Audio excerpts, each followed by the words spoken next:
I never imagined I'd return to Willow Creek Cottages as a property owner rather than a wife. But watching Thomas load the last of his belongings into his truck while Vanessa waited in the passenger seat, her hand resting protectively over her slightly rounded belly, I felt an unexpected calm wash over me. 15 years of friendship with Vanessa and 7 years of marriage to Tom collapsed into a single clarifying moment as they drove away from cottage number 3, the same cottage my grandparents had built with their own hands, the same cottage Tom had once carried me into after our wedding. Turns out family property can be quite useful when you discover your husband and best friend have been living a double life. Before we jump back in, tell us where you're tuning in from, and if this story touches you, make sure you're subscribed, because tomorrow I've saved something extra special for you. The vintage wind chimes my mother had given us as a housewarming present tinkled softly in the autumn breeze as I stood on the porch of my family home. Just 2 months earlier, I'd been preparing for our anniversary dinner, excited about the surprise I thought Tom had planned. Instead, I got a different kind of surprise, one that shattered the foundation of my entire world. "I can't do this anymore, Rebecca," Tom had said, his voice eerily calm as he placed his wedding ring on our kitchen counter. "Vanessa is pregnant. It wasn't supposed to happen, but we can't fight it anymore. She understands me in ways you never have." The kitchen around me seemed to warp and distort as I struggled to process his words. The refrigerator where we'd proudly displayed our honeymoon photos, Tom dipping me backward for a kiss against the sunset in Maui, now looked like a shrine to a relationship that had never truly existed. The breakfast nook where Vanessa and I had shared countless coffee dates and girl talks now felt like a stage set for an elaborate deception. "How long?" I managed to ask, my voice barely above a whisper. "Does it matter?" he replied, not meeting my eyes as he fidgeted with his car keys. But it did matter, especially when I remembered the text messages Vanessa and I had exchanged just last week about my anniversary plans. How she had insisted on helping me choose the perfect dress for the dinner. How she'd asked detailed questions about Tom's schedule, claiming she wanted to help coordinate the surprise. My mind raced backward through months of peculiar moments. Vanessa's newfound interest in Tom's accounting projects, Tom's sudden enthusiasm for the community theater where Vanessa volunteered, the way they both seemed to arrive separately but simultaneously to our group gatherings, the inside jokes I wasn't part of, the conversations that stopped when I entered a room. "She's waiting outside, isn't she?" I asked, a strange calm settling over me as the pieces locked into place. His hesitation told me everything before he nodded. Through the kitchen window, I could see her blue sedan idling at the curb, just out of view from our front door. Close enough for a quick escape, far enough to maintain plausible deniability if any neighbors happened to be watching. Always calculating, always careful. That was Vanessa. I followed him to the hallway, watching as he gathered the last of his things. His favorite travel mug, the leather planner I'd given him for Christmas, the framed fishing photo of him and his father we kept on the hall table. Each item he took was another small wound, each step toward the door, another fracture in the life we'd built. "You're really doing this? On our anniversary?" I asked, a spark of anger finally breaking through the numbness. He had the decency to look ashamed, if only for a moment. It wasn't planned this way, but Vanessa thought. "Of course she did." I cut him off, my voice steady despite the hurricane raging inside me. "Because nothing says happy anniversary like your husband leaving you for your pregnant best friend." The afternoon sunlight through our front door cast long shadows across the hardwood floors as he stood at the threshold. Mr. Peterson across the street was watering his mums, oblivious to the collapse of my world. The Andersons' kids rode bikes in circles on the sidewalk. Life continued its normal rhythm everywhere except in our home. "I'm sorry it ended this way," Tom said, his voice softer now. "You deserve better." "Yes," I replied simply. "I do." And then he was gone, walking down our brick pathway with his duffel bag slung over his shoulder, heading toward Vanessa's car. I watched as she stepped out briefly, her long blonde hair catching the autumn light. They embraced, not even attempting to hide it now. Then they were both in her car, driving away from the wreckage they'd created. I closed the door slowly, turning to face our half-empty home. The silence was deafening. On the entryway table, Tom had left his house key next to the anniversary card he must have purchased before deciding to leave, still in its envelope, never signed. Next to it was his phone charger, forgotten in his haste. Small mercies, I thought bitterly. At least I wouldn't have to see them together at whatever restaurant Vanessa had chosen for their evening out, probably the same one she'd helped me research for our anniversary celebration. I picked up my phone, seeing notifications piling up. Messages from friends asking if we were still meeting for drinks tomorrow. Photos from Jen's baby shower last weekend showing Vanessa and me with our arms around each other, both smiling broadly at the camera. The ultimate irony, Vanessa helping plan a baby shower while secretly carrying my husband's child. I silenced my phone and walked to the kitchen, the refrigerator humming softly as I opened it, staring blankly at the bottle of champagne Tom and I had been saving for tonight. Next to it was the tiramisu I'd made yesterday, his favorite dessert, my peace offering after a week of tension I had misinterpreted as work stress. With deliberate calm, I took the champagne and a single glass to our back patio. The garden lights came on automatically as dusk deepened, illuminating the flower beds we'd planted together last spring. I filled my glass and raised it in a silent toast to the empty chair across from me. "Happy anniversary to me," I whispered as I sipped the champagne. Too expensive to waste, too painful to share. My initial shock began to crystallize into something harder, something colder in the quiet of our backyard, with crickets beginning their evening chorus. I made myself a promise. This wouldn't be the end of my story. It would be the beginning of something else entirely. My phone continued to vibrate inside. Undoubtedly, the drama was unfolding somewhere in town. Perhaps Tom and Vanessa were making their grand announcement to our friends even now.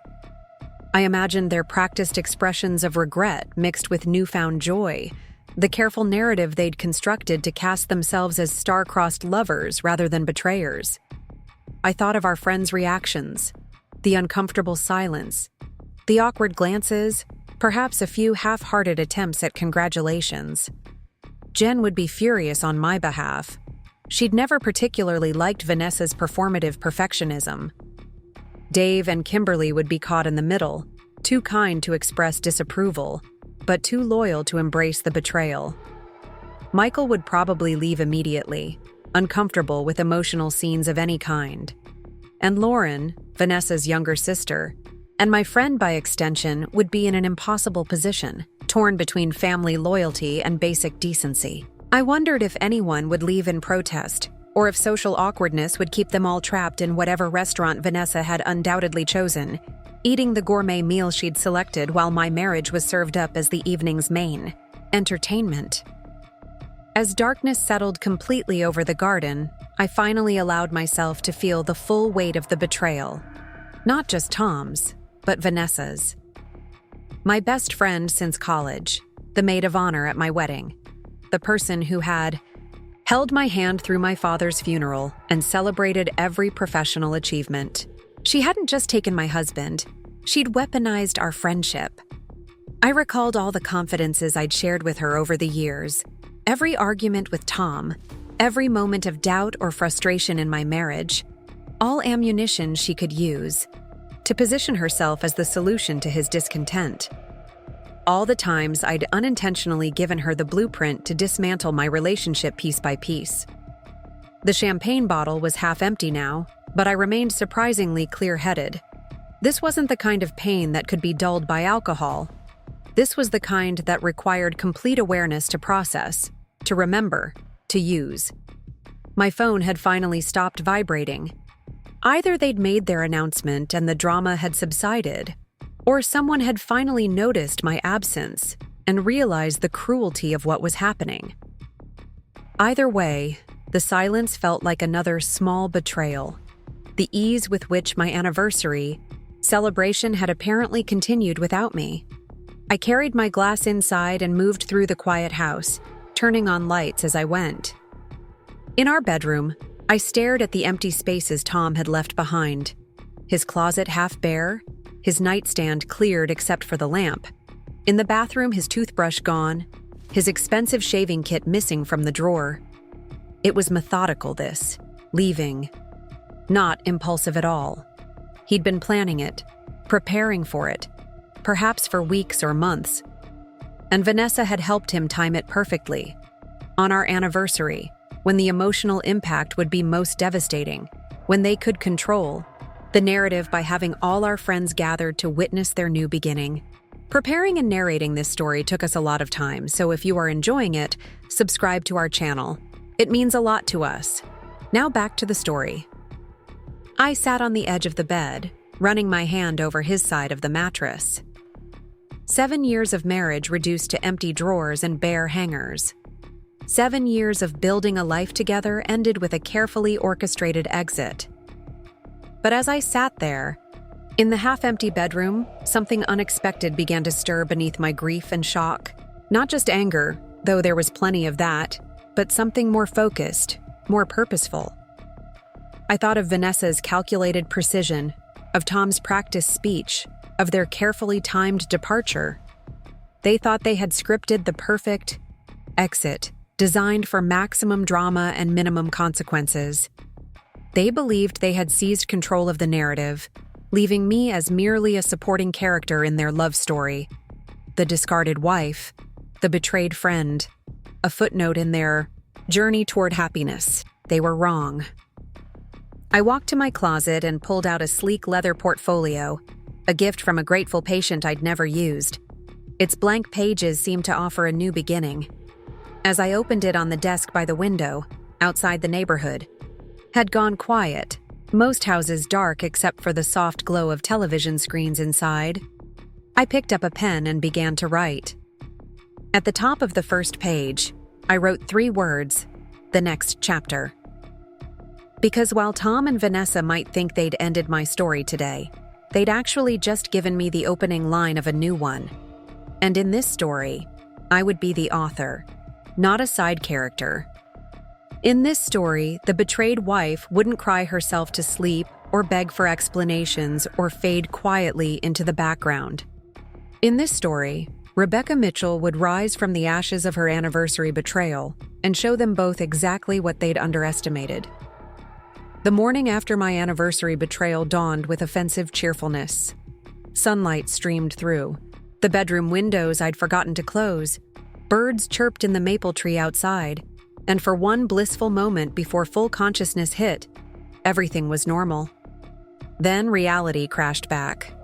I rolled over to face Tom's empty side of the bed, the indentation in his pillow already fading.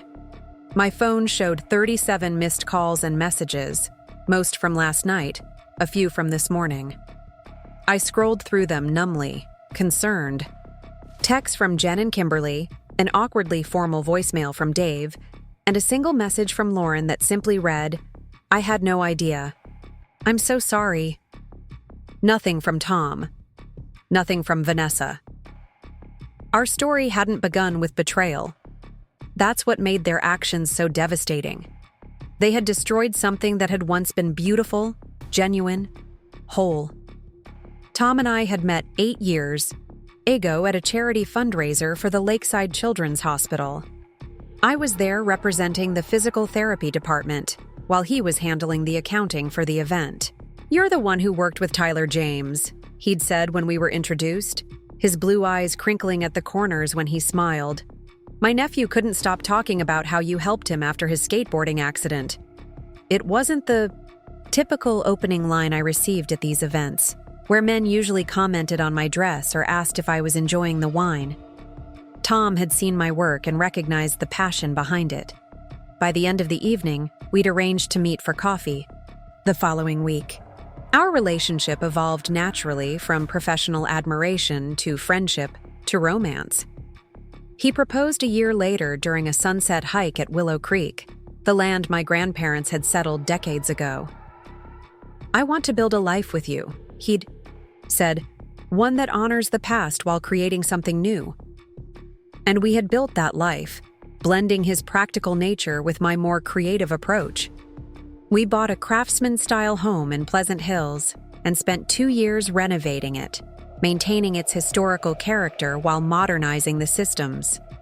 The house became both our sanctuary and our pride, clients and friends alike commenting on the perfect balance we'd achieved between preservation and innovation. Vanessa had been there through it all. She and I had met in college, bonding over late-night study sessions and a shared love of classic films.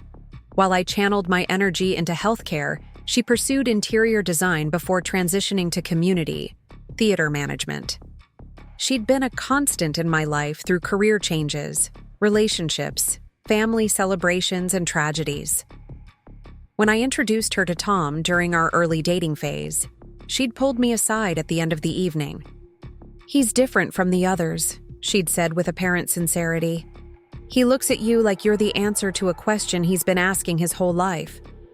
She was my maid of honor at our wedding, delivering a toast that brought tears to everyone's eyes. "Some people search forever for their perfect complement," she'd said, raising her glass. Becca and Tom found that rare harmony where two distinct spirits create something more beautiful together than either could alone. The irony of those words now felt like acid in my throat.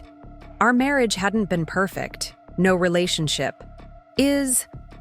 But it had been solid, or so I thought. We weathered the normal stresses, demanding careers, financial decisions, whether to start a family. We'd been trying for a baby for the past year without success, a private struggle that had admittedly created some tension. I'd confided my fears to Vanessa over countless coffee dates. Was it my fault? Was Tom growing resentful? Was something wrong with me? She'd been so supportive, so understanding. "These challenges can either break a marriage or make it stronger," she'd advised. "Give Tom space when he needs it. Men process disappointment differently." Had she been creating that space deliberately, widening it until she could step into the gap? I forced myself out of bed and into the shower, letting hot water cascade over me as I tried to wash away the hollow feeling in my chest. In the bathroom, mirror, I hardly recognized myself. Eyes puffy from sporadic crying, complexion pale, hair tangled. This woman looked like a victim. I refused to be one. After dressing in jeans and a simple blouse, I made coffee and carried it to the home office. Tom and I had shared. My half was meticulously organized with patient files and treatment plans. His half now sat partially empty, his laptop gone, some reference books missing, but his filing cabinet remained, too large to take in a hasty exit. I sat at my desk and opened my laptop, ignoring the social media notifications that had accumulated overnight. Instead, I opened our joint accounts: banking, credit cards, investment portfolio, cloud storage for home documents. Tom and I had always been transparent with our finances, maintaining both joint and individual accounts. My physical therapy practice operated separately from our personal finances, but we'd combined resources for major investments and household expenses. We'd built a comfortable life with my healthcare career thriving and Tom's accounting practice gaining clients. Throughout the Lakeside business community, I methodically documented everything, taking screenshots of account balances, recent transactions, and asset allocations. Not out of vindictiveness, but out of self-preservation. Knowledge was power, and I needed every advantage. A text notification interrupted my inventory. Jen asking if she could stop by. I hesitated before responding. Jen had been my friend since moving to Lakeside 8 years ago. As a divorce attorney, she had seen the ugliest sides of relationship breakdowns, which made her both compassionate and pragmatic. If anyone would offer clear-eyed advice without unnecessary platitudes, it would be her. I texted back a simple, "Yes," and continued my documentation. When the doorbell rang an hour later, I had compiled a comprehensive overview of our financial situation, changed all my personal passwords, and started a list of things I needed to address immediately. I felt strangely calm, almost detached as I opened the door. Jen stood on the porch holding a bakery box and a bottle of wine, her usual polished appearance slightly disheveled, her dark curls pulled back haphazardly, suggesting she'd come straight from her morning run. "I would have come last night, but I didn't know until this morning," she said, stepping inside and placing her offerings on the entry table. "Lauren called me. She left as soon as they made their announcement." So they had gone through with their planned revelation, even in my absence. The thought of our friends sitting through that spectacle made my stomach turn. "What did they say?" I asked, leading Jen to the kitchen where I poured us both coffee. The wine would wait. I needed clarity now, not comfort. "According to Lauren, they gave some rehearsed speech about not meaning to hurt you, but finding a connection they couldn't ignore." Jen's voice dripped with contempt. "Vanessa had the audacity to say she hoped everyone would support both of you through this difficult transition. How considerate of her." "I said something similar," I replied, surprising myself with the steadiness of my voice. "And how did everyone react?" "Apparently, it was awkward as hell. Michael left immediately. Kimberly was in tears. Dave just sat there looking stunned," Jen reported, stirring cream into her coffee. "But Lauren said the worst part was that when someone asked where you were, Vanessa just said you needed space, and then ordered another round of drinks. The calculated cruelty of that detail should have devastated me. Instead, it hardened. Something inside me, crystallizing my shock into resolve." "Have you heard from either of them today?" Jen asked carefully. "No," I replied. "But it's only a matter of time before they start crafting the narrative they want everyone to believe. Tom will probably portray himself as the tortured soul who never meant to cause pain. Vanessa will position herself as the reluctant other woman who couldn't help falling in love." Jen studied me over the rim of her coffee mug. "You're being remarkably clear-headed about this. What's the alternative? Fall apart? Give them the broken ex-wife story they're probably expecting?" I shook my head. "I need to be strategic now, not emotional." "That's why I came over," Jen said, reaching into her bag to pull out a legal pad. "To help you navigate this from a position of strength, we need to protect you legally, financially, and personally." As Jen outlined the immediate steps I should take, consulting a divorce attorney, not her, as she was too close to the situation, documenting assets, securing personal documents, I felt a strange sense of clarity emerging from the chaos of the past 24 hours. "There's something else you should know," Jen said hesitantly. "Tom's firm is being considered for the county contract, the new healthcare complex downtown. The announcement is expected next week. It would be the biggest project of his career. The healthcare complex, a landmark development I'd helped assess for therapy space requirements last year. The planning committee had specifically noted my recommendations in their documents. If Tom secured that contract, it would elevate his accounting practice to a new level of prominence." "How do you know this?" I asked. "My firm represents the development group backing the project," Jen explained. "It's not public knowledge yet, but the decision has essentially been made. They're just finalizing contract details." I absorbed this information silently, adding it to my mental inventory of the situation, not for revenge. I wasn't there yet, but for understanding the complete picture of what I was facing. As Jen and I continued talking, sketching out a plan for the coming days and weeks, I realized that while Tom and Vanessa had been plotting their new beginning, they had failed to consider one critical factor. They had left me with nothing to lose and everything to prove. And that made me dangerous in ways they couldn't yet imagine. But the most significant detail, the one that would ultimately shift the balance of power in this situation, was something I hadn't mentioned to Jen. Yet, something Tom and Vanessa had apparently forgotten in their rush toward new happiness. The deed to Willow Creek Cottages, including cottage number 3 where they'd moved Vanessa's things yesterday, wasn't in Tom's name at all. When my grandparents had passed, ownership had transferred directly to me, their only grandchild. Tom's name had never been added to those properties, despite his repeated suggestions about simplifying our assets. It had been an oversight born of procrastination, one I'd felt guilty about for years. Now, it felt like foresight. After Christine left, promising to check in later, I found myself drawn back to the moment everything changed. The human mind is strange that way.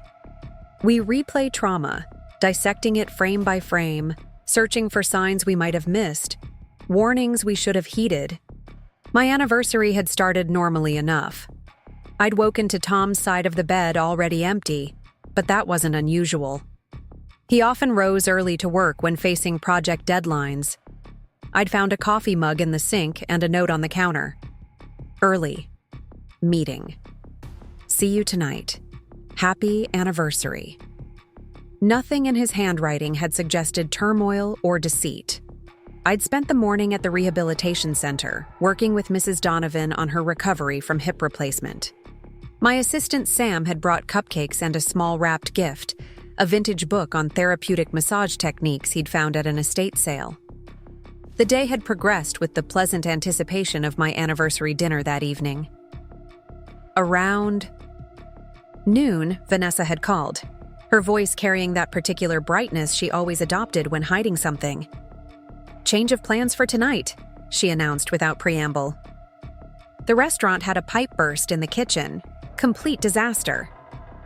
But don't worry, I've made reservations at Riverside instead. Same time, better wine since we don't have to pay restaurant markups. That's strange, I replied. I passed by the bistro this morning on my way to work and everything seemed fine. The restaurant was just down the block from the hospital, and I'd waved to Antonio, the owner, on my way in. There had been the slightest pause before Vanessa laughed. Well, it just happened. Antonio called me directly since I helped with that fundraiser for his daughter's school last year. You know how he dotes on me. It had seemed plausible enough. Vanessa did have connections throughout Lakeside thanks to her position with the community theater. Still, something in her tone had struck me as off. I should call him to reschedule for another night, I'd suggested. Already taken care of, Vanessa had rushed to say. Just come to Riverside at 7, and wear that navy dress from the hospital gala last fall, the one with the sweetheart neckline. It looked stunning on you. Looking back, I realized she'd been ensuring I wouldn't contact the restaurant and discover her lie. And the dress suggestion? Perhaps she wanted me in navy, Tom's favorite color on me, to highlight what he was leaving behind. The afternoon had progressed without incident. I'd left the rehabilitation center early to get ready, expecting Tom to meet me at home before we went to Riverside together. But when I arrived, something felt immediately wrong. The house had that peculiar emptiness that goes beyond mere absence, a hollow that signals fundamental change. I called out for Tom as I moved through the downstairs rooms, my voice echoing against the hardwood floors and crown molding we'd so carefully restored. When I reached our bedroom doorway, I froze. Tom stood beside our bed, methodically placing folded shirts into an open suitcase. He'd changed from his work clothes into jeans and a casual button-down, Vanessa's favorite shade of blue on him, I realized now. His movements were precise, practiced, as if he'd rehearsed this moment. "What are you doing?" My voice had sounded strange even to my own ears. Too high, too tight. He'd flinched slightly, but didn't stop packing. I was hoping to be gone before he got home. The casual cruelty of that statement had stolen my breath. He'd wanted to disappear without even facing me, leaving me to arrive at Riverside alone and unsuspecting. Gone where? I'd asked, though some part of me already knew. The pieces were arranging themselves in my mind, even as I struggled to deny the picture they formed. He'd finally turned to face me, his expression a carefully constructed mask of regret without actual remorse. "Rebecca, we need to talk." Such an ordinary phrase for such an extraordinary betrayal. "About what? About why you're packing a suitcase on our anniversary? About why Vanessa suddenly changed our dinner plans?" Each question had raised my voice a pitch higher. "About why my husband is leaving without even having the courage to tell me to my face."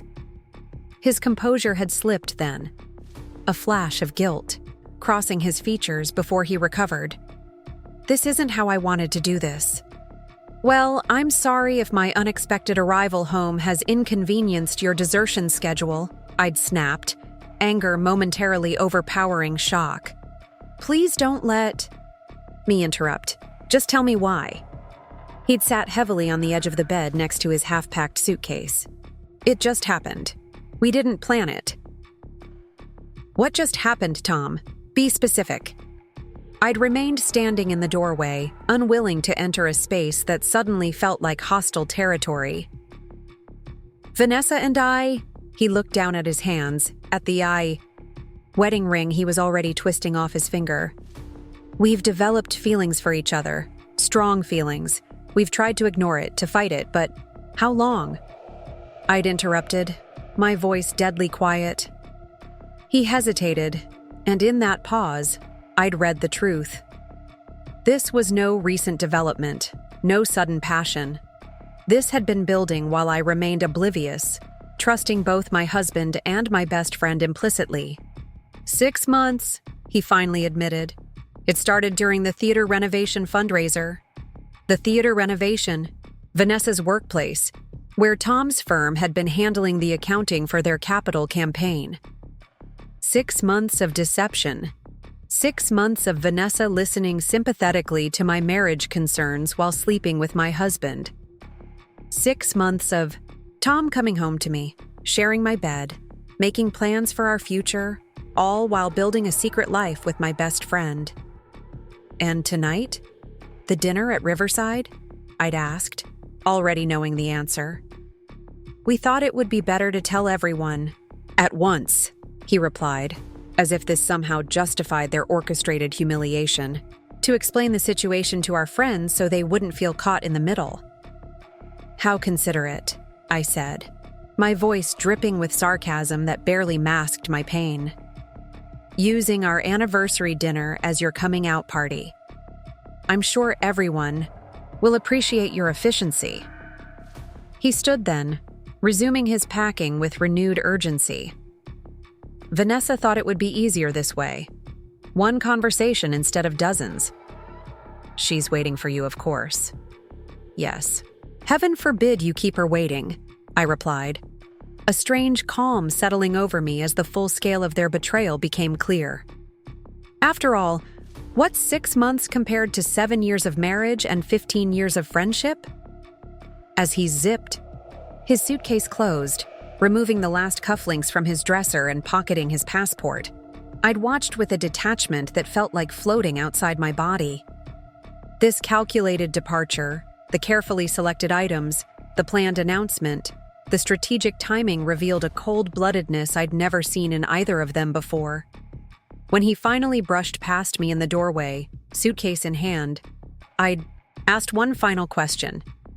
"Does what we built together mean nothing to you?" He'd paused on the stairs, looking back with an expression I couldn't quite decipher. "It meant everything once. But people change, Rebecca. Needs change." "No," I replied softly. "People don't change this much. They just reveal who they truly are." I'd followed him downstairs, watching as he gathered the last few items. His keys, though he removed our house key from the ring, his favorite leather portfolio, the vintage watch his father had left him. Each object carefully chosen, each movement deliberate. And then he was gone, walking down our front path toward Vanessa's waiting car, leaving me standing in the doorway of the life we'd built together. A life that had just been revealed as an elaborate facade. By the morning after my anniversary, my phone had become an instrument of torture. Each notification brought another piece of the public spectacle my private pain had become. I scrolled through the messages over coffee, reconstructing the events. At Riverside through the fragmented accounts of friends who'd been present. Kimberly had sent a series of increasingly concerned texts, starting with, "Where are you? Everyone's here," and ending with, "I'm so sorry, Rebecca. This is horrible. Call me when you can." Michael's blunt message simply read, "What they did was unforgivable. I left immediately. Here, if you need anything." Dave, always diplomatic to a fault, had written, "Difficult situation for everyone. Let me know if you want to talk." His careful neutrality felt like another small betrayal. The most revealing messages came from Lauren, who documented the evening's events with the detailed precision of someone who knew I'd need to understand exactly what had happened. Vanessa kept checking her watch and making excuses for why we should wait to order, her first message read. Now I understand she was waiting for Tom. According to Lauren, when Tom had finally arrived alone, there had been confused questions about my whereabouts. Vanessa had smoothly intercepted, suggesting I needed some space and that they should proceed with dinner.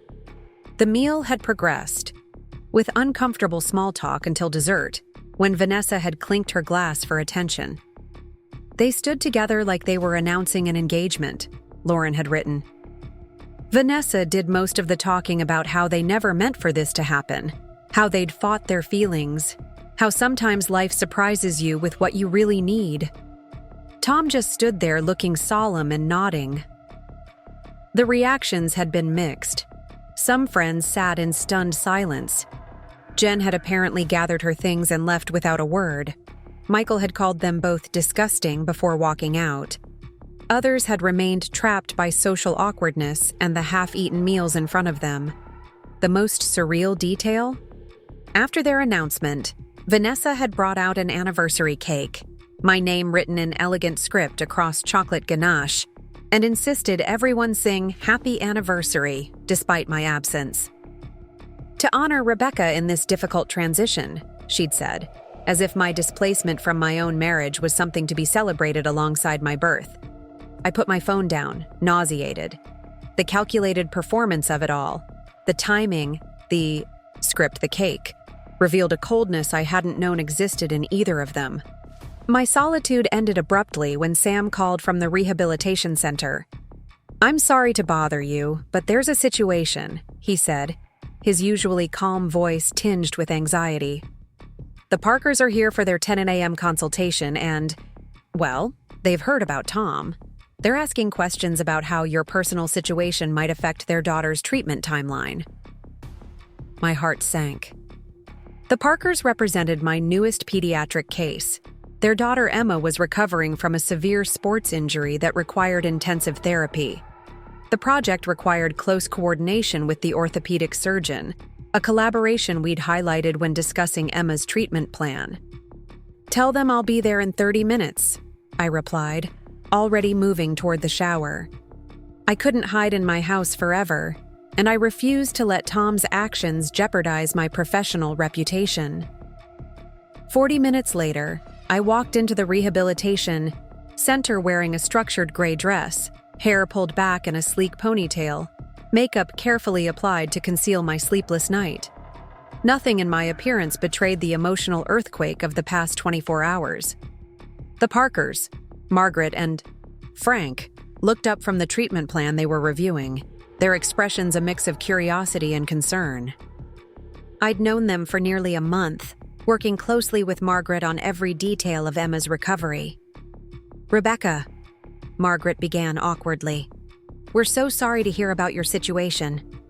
I met her gaze directly. "Thank you for your concern. I understand you have questions about Emma's treatment." Frank shifted uncomfortably. "We just want to ensure there won't be complications with the coordination between departments, given your, personal circumstances." "My personal circumstances have no bearing on my professional commitments," I replied evenly. "Emma's treatment plan is already finalized and approved. My team and I will continue to deliver exactly what we promised, on schedule." And Tom's involvement with the hospital billing department? Margaret pressed. We heard rumors he might be leaving town for a position in Portland, something Vanessa arranged through her theater connections. This was news to me. Portland? But I didn't let my surprise show. Mr. Mitchell's professional decisions are his own. If the billing department undergoes any personnel changes, the hospital administration will ensure continuity of service. Your daughter's care will not suffer because of any staffing adjustments. My calm professionalism seemed to reassure them. By the end of our meeting, we were reviewing Emma's progress charts as if nothing had changed. When they left, Margaret squeezed my hand and murmured, "You're handling this with remarkable grace." If only she knew the coldness that had settled in my chest, the calculations already running through my mind.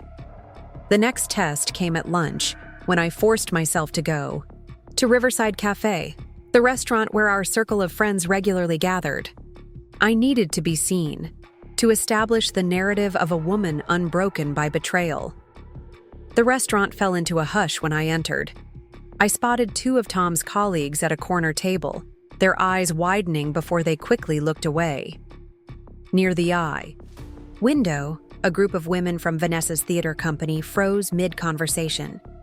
And at a center table sat Warren Phillips, Tom's business partner, dining with Alan Blackwood, the county's chief financial officer and a major client of their firm. I walked directly to the hostess stand, requesting a table as if nothing were amiss. The young woman, clearly aware of the tension in the room, led me to a table directly in Alan's line of sight. Perfect. I ordered a salad I had no intention of eating and opened my tablet to review patient files, aware of the stolen glances and whispered conversations around me. The performance of normalcy required every ounce of my self-control, but I refused to give them the satisfaction of seeing me crumble.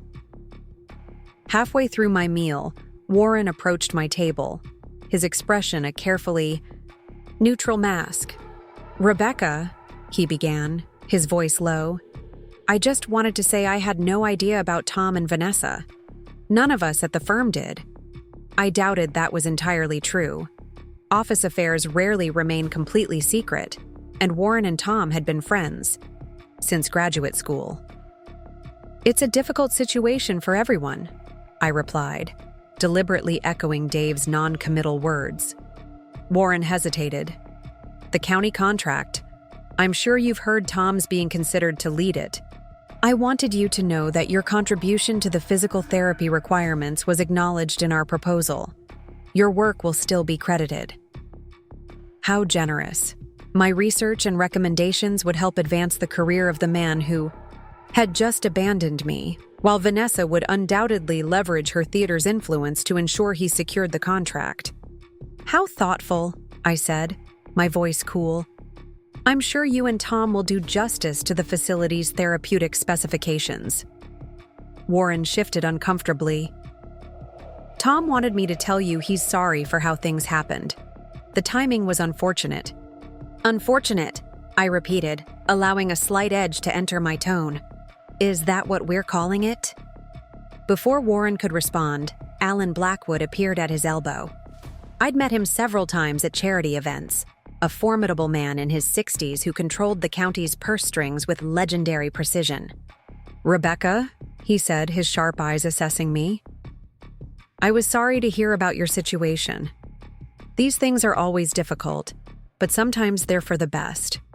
Professional partnerships run their course in business and in marriage." The dismissive way he framed my 7-year marriage as a professional partnership that had run its course made my blood boil, but I maintained my composure. "Some partnerships end because they've run their course, Mr. Blackwood," I replied, smoothly. "Others end because of betrayal. The distinction matters, particularly when evaluating character and trustworthiness.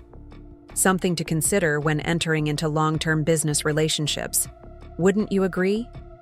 Alan's eyes narrowed. Slightly. Warren paled. And I knew my message had landed precisely as intended.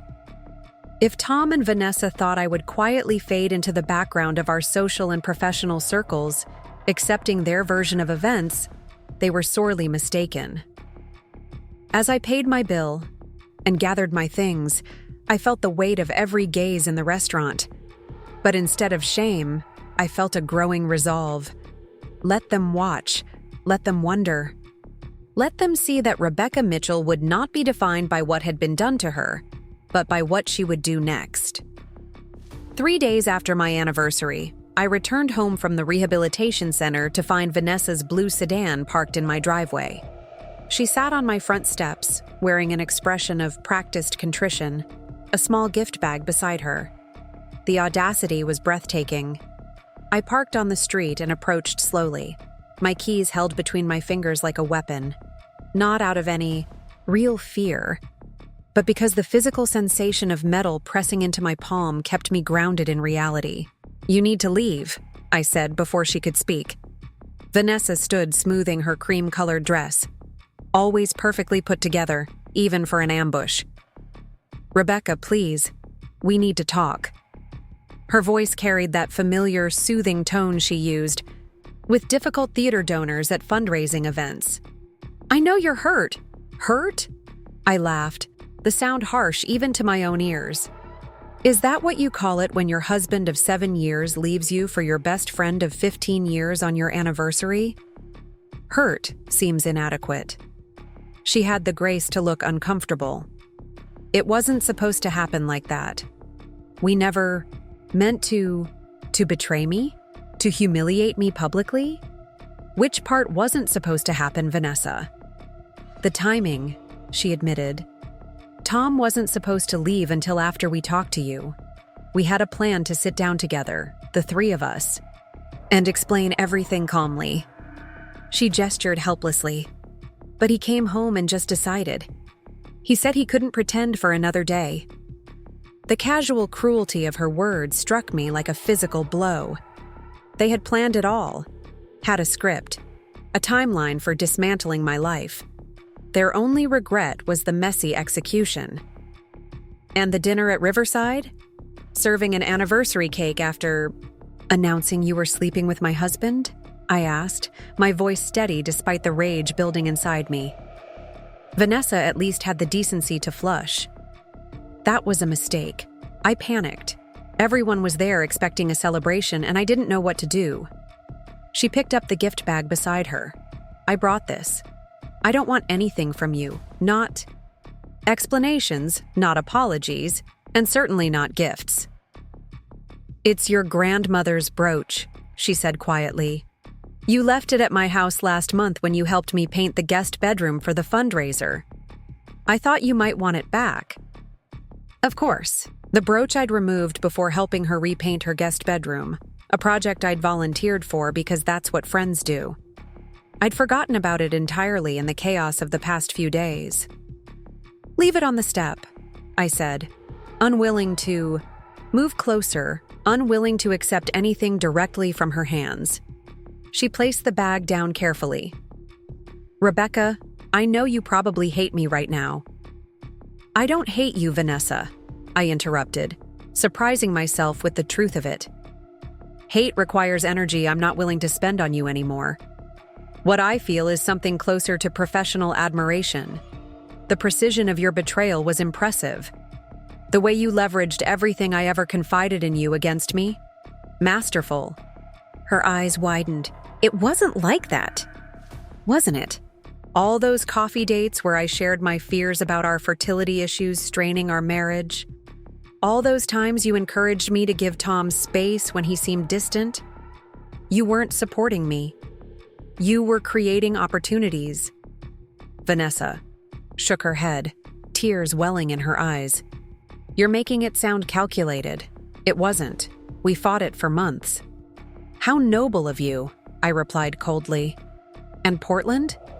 When were you going to mention you're helping him relocate his practice?" She looked genuinely startled. "How did you—" "Our world is smaller than you think, Vanessa. People talk." I moved toward my front steps at last, careful to maintain distance between us.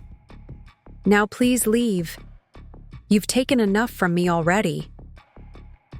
He misses you, she blurted as I passed her. Not romantically, but as a friend. We both do. We're hoping that eventually, when the pain subsides, maybe we can all... The laugh that escaped me held no humor. You can't possibly be suggesting we all remain friends.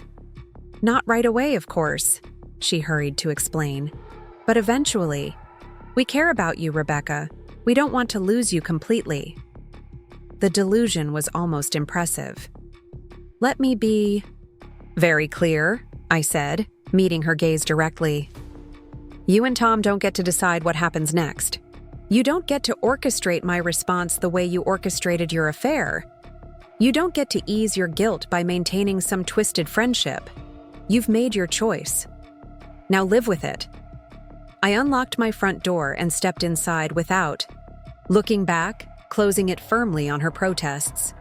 Through the window, I watched her stand uncertainly for a moment before returning to her car. Only when she'd driven away did I retrieve the gift bag from the step, extracting my grandmother's brooch and discarding the bag and its tissue paper in the outdoor trash. Inside, I leaned against the closed door, the brooch cool against my palm. The confrontation had left me shaking, but not with grief or weakness, with the electric current of reclaimed power. I moved to my home office and opened my laptop, my encounter with Vanessa crystallizing something I'd been considering since my conversation with Alan Blackwood. If Portland was indeed their destination, I needed to understand exactly what that meant for my professional and financial security. A quick search confirmed what Alan had hinted. The Portland Regional Health Network had recently announced a major healthcare initiative to revitalize their accounting systems, the kind of project that would be perfect for an accountant with Tom's expertise in healthcare finance. The kind of project Vanessa, with her extensive arts connections across the Northwest, could easily have arranged for him. I dug deeper, following digital breadcrumbs through professional networks and industry publications. An hour later, I had confirmation. Tom's firm had been shortlisted for the Portland project, with the final decision expected next month. The timing aligned perfectly with the county contract announcement here. He'd secure both projects, establish his reputation with the county renovation, then transition to Portland for the larger, more prestigious project, a clean professional exit to match his personal one. I sat back, absorbing the implications. Tom wouldn't just be leaving me. He'd be leaving Lakeside, taking his half of our shared professional network and client base with him. The convenient distance would spare him the messiness of seeing me at community events or running into mutual friends. Vanessa would transition to the Portland theater scene, leveraging her successful fundraising record for a step up. They'd create a new life together, unburdened by the wreckage they'd left behind. Unless I did something about it. I opened a new document and began typing, creating a detailed timeline of events and connections, not out of vindictiveness, but out of strategic necessity. I needed to understand exactly what I was facing and what leverage I might have. By midnight, my initial anger had crystallized into something more focused, more purposeful. I now had clarity about what Tom and Vanessa had taken from me, my marriage, my closest friendship, my sense of security, potentially part of my professional network. But they'd overlooked something crucial. They'd left me with intimate knowledge of their ambitions, their methods, their weaknesses. Knowledge I had no ethical obligation to protect any longer. As I finally prepared for bed, I caught my reflection in the bathroom mirror. For the first time since my anniversary, I recognized myself again. The shock had faded from my eyes, replaced by a calm determination. This woman wasn't a victim awaiting rescue or a scorned wife plotting revenge. This was a woman who understood that the best response to betrayal wasn't emotional outburst but strategic action. A woman who recognized that while Tom and Vanessa had written the first chapters of this story, they wouldn't control how it ended. That power belonged to me now. The morning after Vanessa's unwelcome visit, I made a decision. I would strategically Withdraw from our shared social circles, not out of shame or heartbreak, but to create space for clear thinking and calculated action. I needed distance from the whispers, the pitying glances, and the endless questions. Most importantly, I needed Tom and Vanessa to believe they'd won completely, that I was too devastated to fight back. I called Sam at the rehabilitation center and explained that I'd be working from home for a few days. Reschedule all non-essential appointments. For patient consultations that can't be postponed, prepare the materials and I'll review them remotely. Say I'm dealing with a family emergency if anyone asks. Of course, Sam replied, his tone professional despite his obvious concern. The Parkers called, by the way. They've confirmed they want to proceed with Emma's treatment as discussed. Mrs. Parker specifically mentioned she wants to work with you regardless of other circumstances. A small victory. Send her a handwritten thank you note from me. Use the cream stationery with the embossed letterhead. Next, I called Jen. I need a recommendation for a divorce attorney, I said without preamble. Someone ruthless but discreet. Vivian Morales, Jen replied immediately.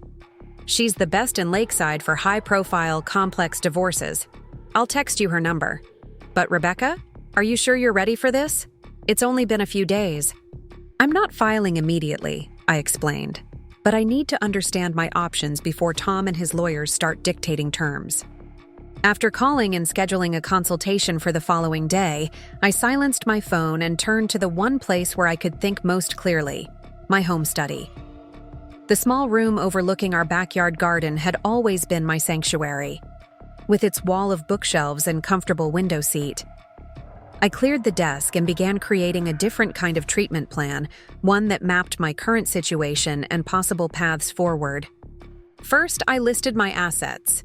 My established physical therapy practice with its loyal patient base, my professional reputation built over a decade of dedicated work, my specialized knowledge of pediatric rehabilitation, and my network of healthcare providers. I owned half our home outright, plus I had my family property, the Willow Creek Cottages. My personal savings remained separate from our joint accounts. Most valuable of all, 15 years of intimate knowledge about Vanessa's professional methods, personal weaknesses, and carefully constructed public image. 7 years of similar insights about Tom. Next, I assessed the threats. Potential damage to my professional reputation if patients associated me with instability. Possible financial strain if the divorce became contentious. The emotional toll of redefining my life framework. And the social complications of events where Tom, Vanessa, and I would all be present. Finally, I mapped relationships, categorizing our shared connections based on their likely allegiances. Some would automatically side with Tom and Vanessa. Others would support me unfailingly. Most would attempt neutrality, unwilling to choose sides in what they perceived as an uncomfortable personal matter. The resulting diagram revealed clear patterns and potential pressure points. By late afternoon, I had the outline of a strategy, not for revenge, which would be ultimately unsatisfying, but for reclaiming and rebuilding my life on my own terms. I was interrupted by a knock at the front door. Through the peephole, I saw Lauren standing on my porch, holding a bottle of wine and a bag from our favorite bakery. I hesitated before opening the door. Lauren had been part of our friend group since college, my friend first, then Vanessa's by association. I wasn't ready for another painful conversation. I brought provisions, she said when I finally opened. The door, her usual bubbly personality subdued. And absolutely no advice or platitudes, I promise. I let her in, grateful for her straightforward approach. In the kitchen, she uncorked the wine while I found glasses. I don't know the protocol for this situation, Lauren admitted. Am I supposed to never mention their names, trash talk them constantly, pretend nothing happened? I have no idea, I replied honestly. I'm making this up as I go. Lauren nodded, handing me a glass of Merlot. For what it's worth, I think they're both being delusional. At the dinner, after you didn't show up, Vanessa kept saying how she hoped you'd understand once the initial shock passed.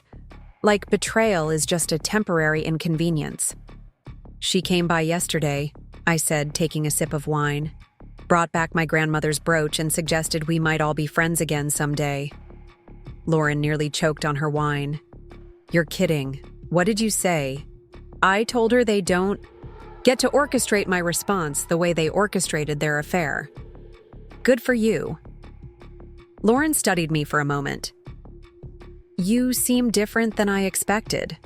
More focused, less devastated, I supplied. Oh, I'm devastated, but I'm also determined not to let that devastation define me or my next steps. We moved to the living room, where Lauren noticed my study door still open, the strategy board visible through the doorway. Working on a new treatment plan already? I hesitated, then decided partial honesty was best. In a manner of speaking. I'm mapping out the divorce process and what comes after. Lauren nodded, not pushing for details. Instead, she filled me in on mutual friends' reactions to the situation. Dave had apparently called Tom to express his disappointment, mild by most standards but significant coming from conflict-averse Dave. Michael had removed both Tom and Vanessa from his upcoming housewarming party guest list. Jen was telling anyone who would listen that Vanessa had violated the most basic codes of female friendship. And what about you? I asked. This puts you in an awkward position with the whole group. Lauren shrugged. Not really. I've always been your friend first. Vanessa was just part of the package. She refilled our glasses. Besides, I've always found her a bit exhausting. All that perfect hostess, community leader, theater director performance. It gets old. We spent the next hour talking about everything except Tom and Vanessa, Lauren's job at the elementary school, the historical novel she was reading, her sister's new baby. The normalcy was soothing, a reminder that parts of my life remained untouched by betrayal. After Lauren left, promising to check in again soon, I returned to my workspace with renewed clarity. Her visit had reinforced something important. While Tom and Vanessa had each other and their shiny new future, I had authentic relationships. They'd underestimated the people who genuinely cared about me beyond social convenience or professional advantage. I added this insight to my strategy board, then turned to my laptop. Withdrawing socially didn't mean becoming inactive. It meant working quietly, methodically, gathering information while they assumed I was nursing my wounds. I started with a deep dive into the Portland project Tom was pursuing. The regional Health Network's website provided basic information, but I needed details about selection criteria, timeline, and competing firms. For that, I needed someone on the inside. I scrolled through my professional contacts, stopping at Julian Marsh, a healthcare administrator I'd collaborated with on several rehabilitation programs, who had recently relocated to Portland. We'd maintained friendly professional relations, occasionally referring patients to each other. More importantly, he consulted regularly with the regional health network. My email to him was carefully crafted. Congratulations on his recent promotion. Questions about a potential patient with complex rehabilitation needs. Casual mention of hearing about the regional network's accounting overhaul project. Nothing that indicated personal interest or suggested I knew about Tom's involvement. By midnight, I had sent similar innocuous inquiries to contacts at 2 healthcare journals, a former patient who now sat on the board of a medical foundation, with ties to the Portland project, and a healthcare technology supplier who worked extensively with West Coast hospital systems. Each message was framed as routine professional networking. None mentioned Tom or Vanessa. All were designed to gather pieces of a puzzle they didn't know I was assembling. As I prepared for bed, my phone showed 3 missed calls from Tom. No voicemails, no texts, just the calls, all within the past hour. Testing the waters, perhaps, seeing if I'd answer. I didn't. Whatever he wanted to say could wait until I'd consulted with Vivian Morales tomorrow. Whatever emotional manipulation, or practical arrangements he was planning. I needed legal counsel before engaging. For the first time since my anniversary, I slept deeply, without dreams. The initial shock had passed, replaced by a clarity of purpose that, if not healing, was at least fortifying. Tom and Vanessa had written the first act of this drama according to their script, but they had severely underestimated who would be directing the final scenes. The offices of Morales and Associates occupied the 15th floor of a downtown high-rise with sweeping views of the lake. Vivian Morales herself was nothing like I'd expected, based on Jen's description of her as ruthless. I'd imagined someone severe and intimidating. Instead, the woman who greeted me was petite, soft-spoken, and grandmotherly, until she began speaking about divorce law. Then her eyes sharpened, her voice took on a precise, authoritative tone, and I understood exactly why she had a reputation for leaving opposing counsel scrambling. "Tell me everything," she instructed after preliminary introductions. "Legal pad at the ready. Start with assets, then move to the circumstances of separation. Don't edit or minimize. I need the complete picture." For the next hour, I detailed our financial situation, property ownership, business entanglements, and the events leading to Tom's departure. Vivian took meticulous notes, occasionally interrupting with clarifying questions, her expression betraying neither judgment nor sympathy. "Now," she said when I finished, "tell me what you want." The directness of the question caught me off guard. "I want a fair settlement. The house, my business protected, my share of our investments." Vivian's gaze was penetrating. "That's what you're entitled to. I'm asking what you want." I considered this distinction carefully. I want to emerge from this divorce with my professional reputation intact. I want to ensure that neither Tom nor Vanessa can control the narrative about what happened or influence my standing in our community.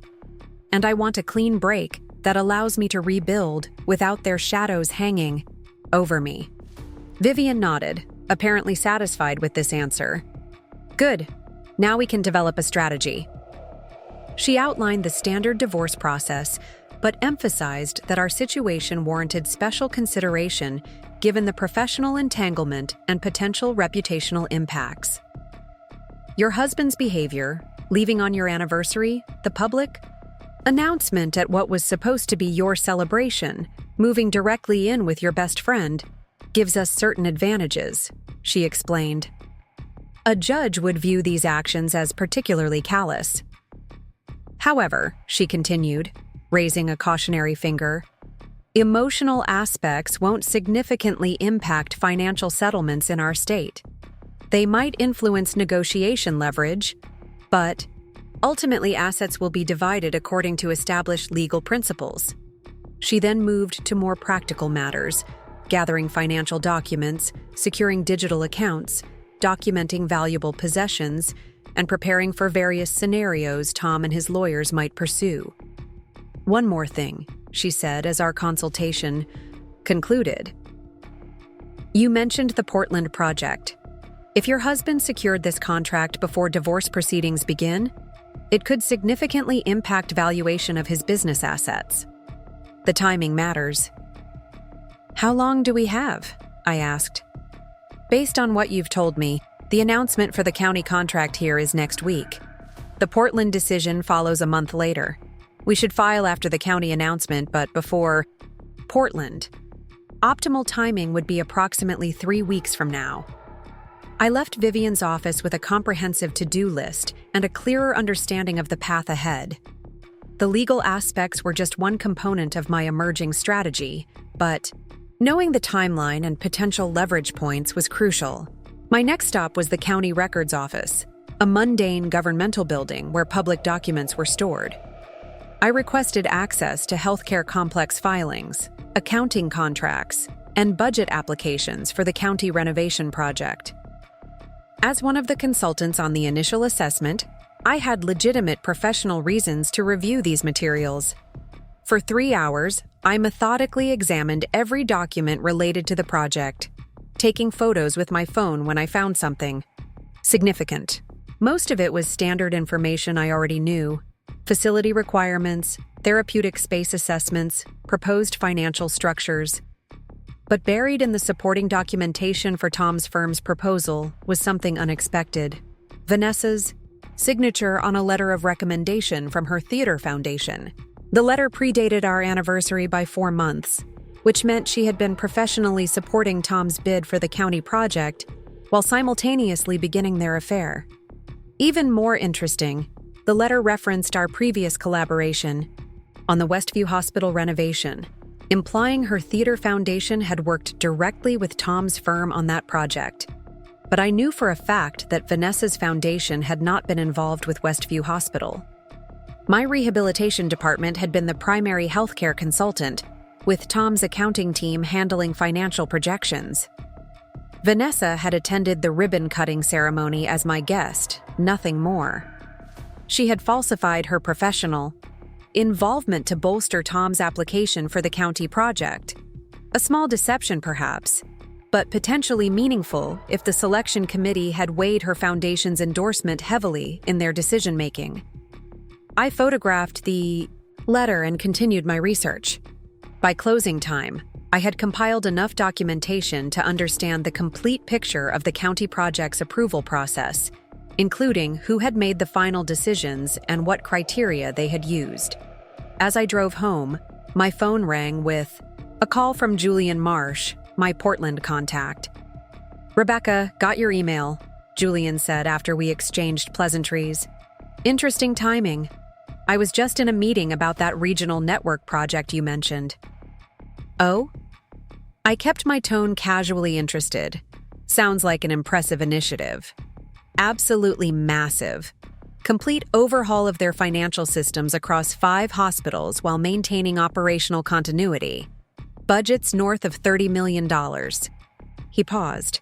"Actually, your husband's firm is on the short list. Did you know that?" "I'd heard rumors," I replied carefully. "Tom and I don't discuss pending projects much these days." Julian made a sound of sympathy. "Right, I heard about your situation. Sorry about that. Must be awkward professionally." "These things happen," I said, deliberately vague. "What's the word on who might get the regional contract?" Initially, Mitchell and Phillips was leading the pack. Their proposal hit all the right notes, and they have strong endorsements from some foundation board members. He lowered his voice slightly.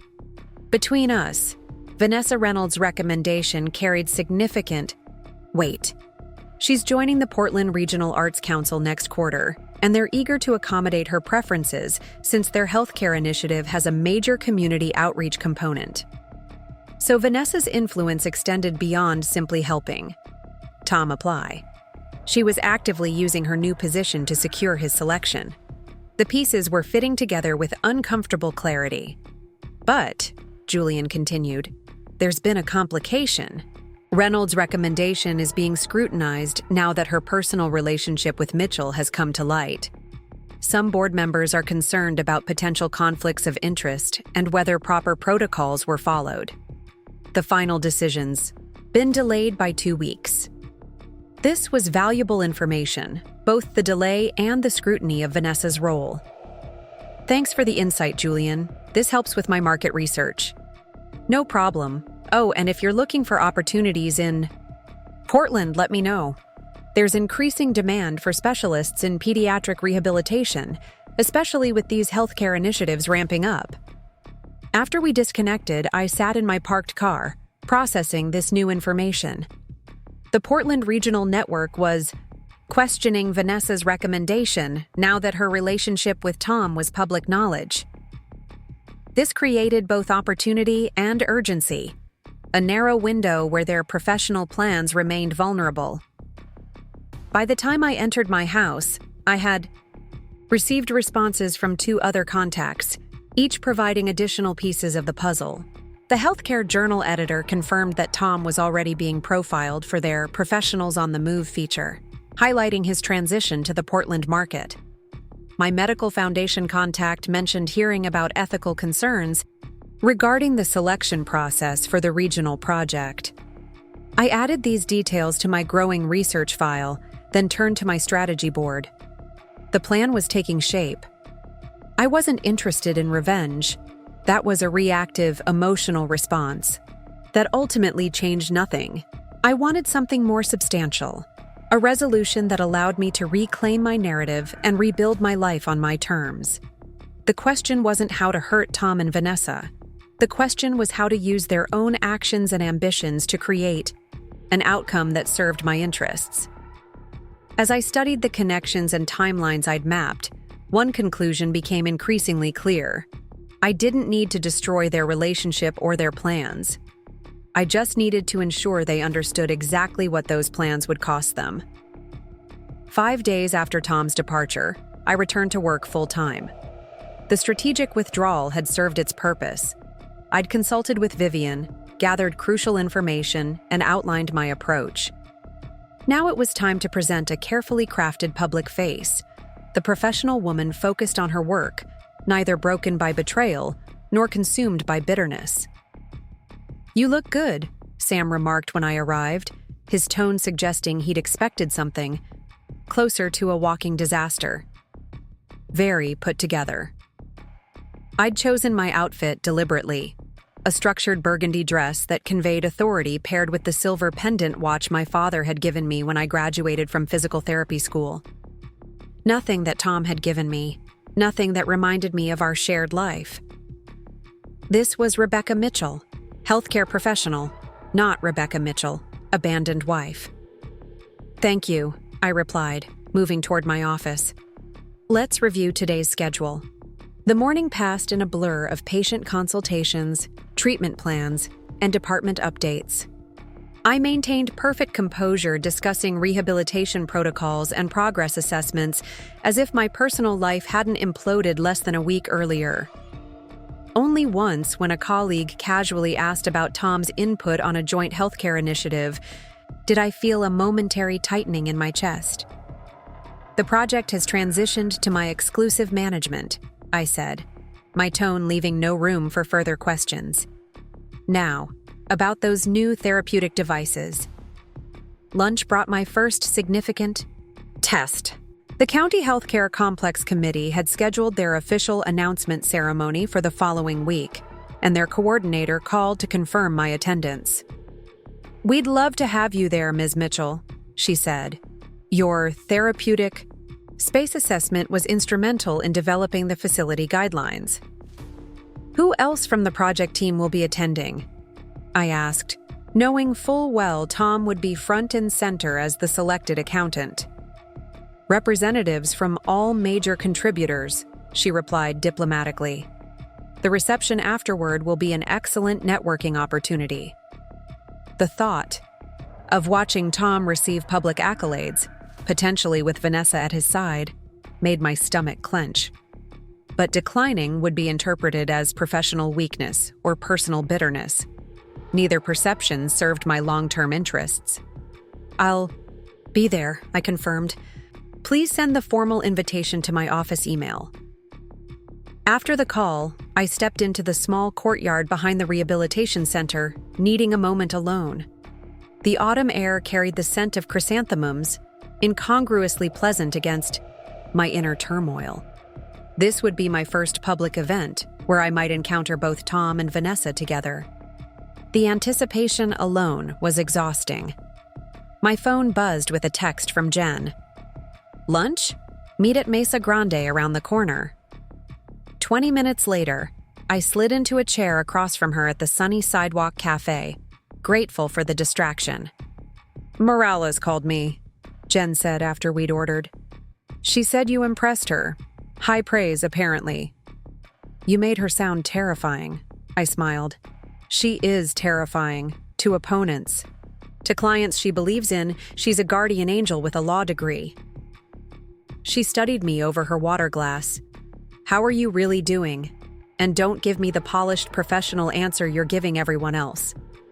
I sighed, momentarily dropping the mask I'd worn all morning.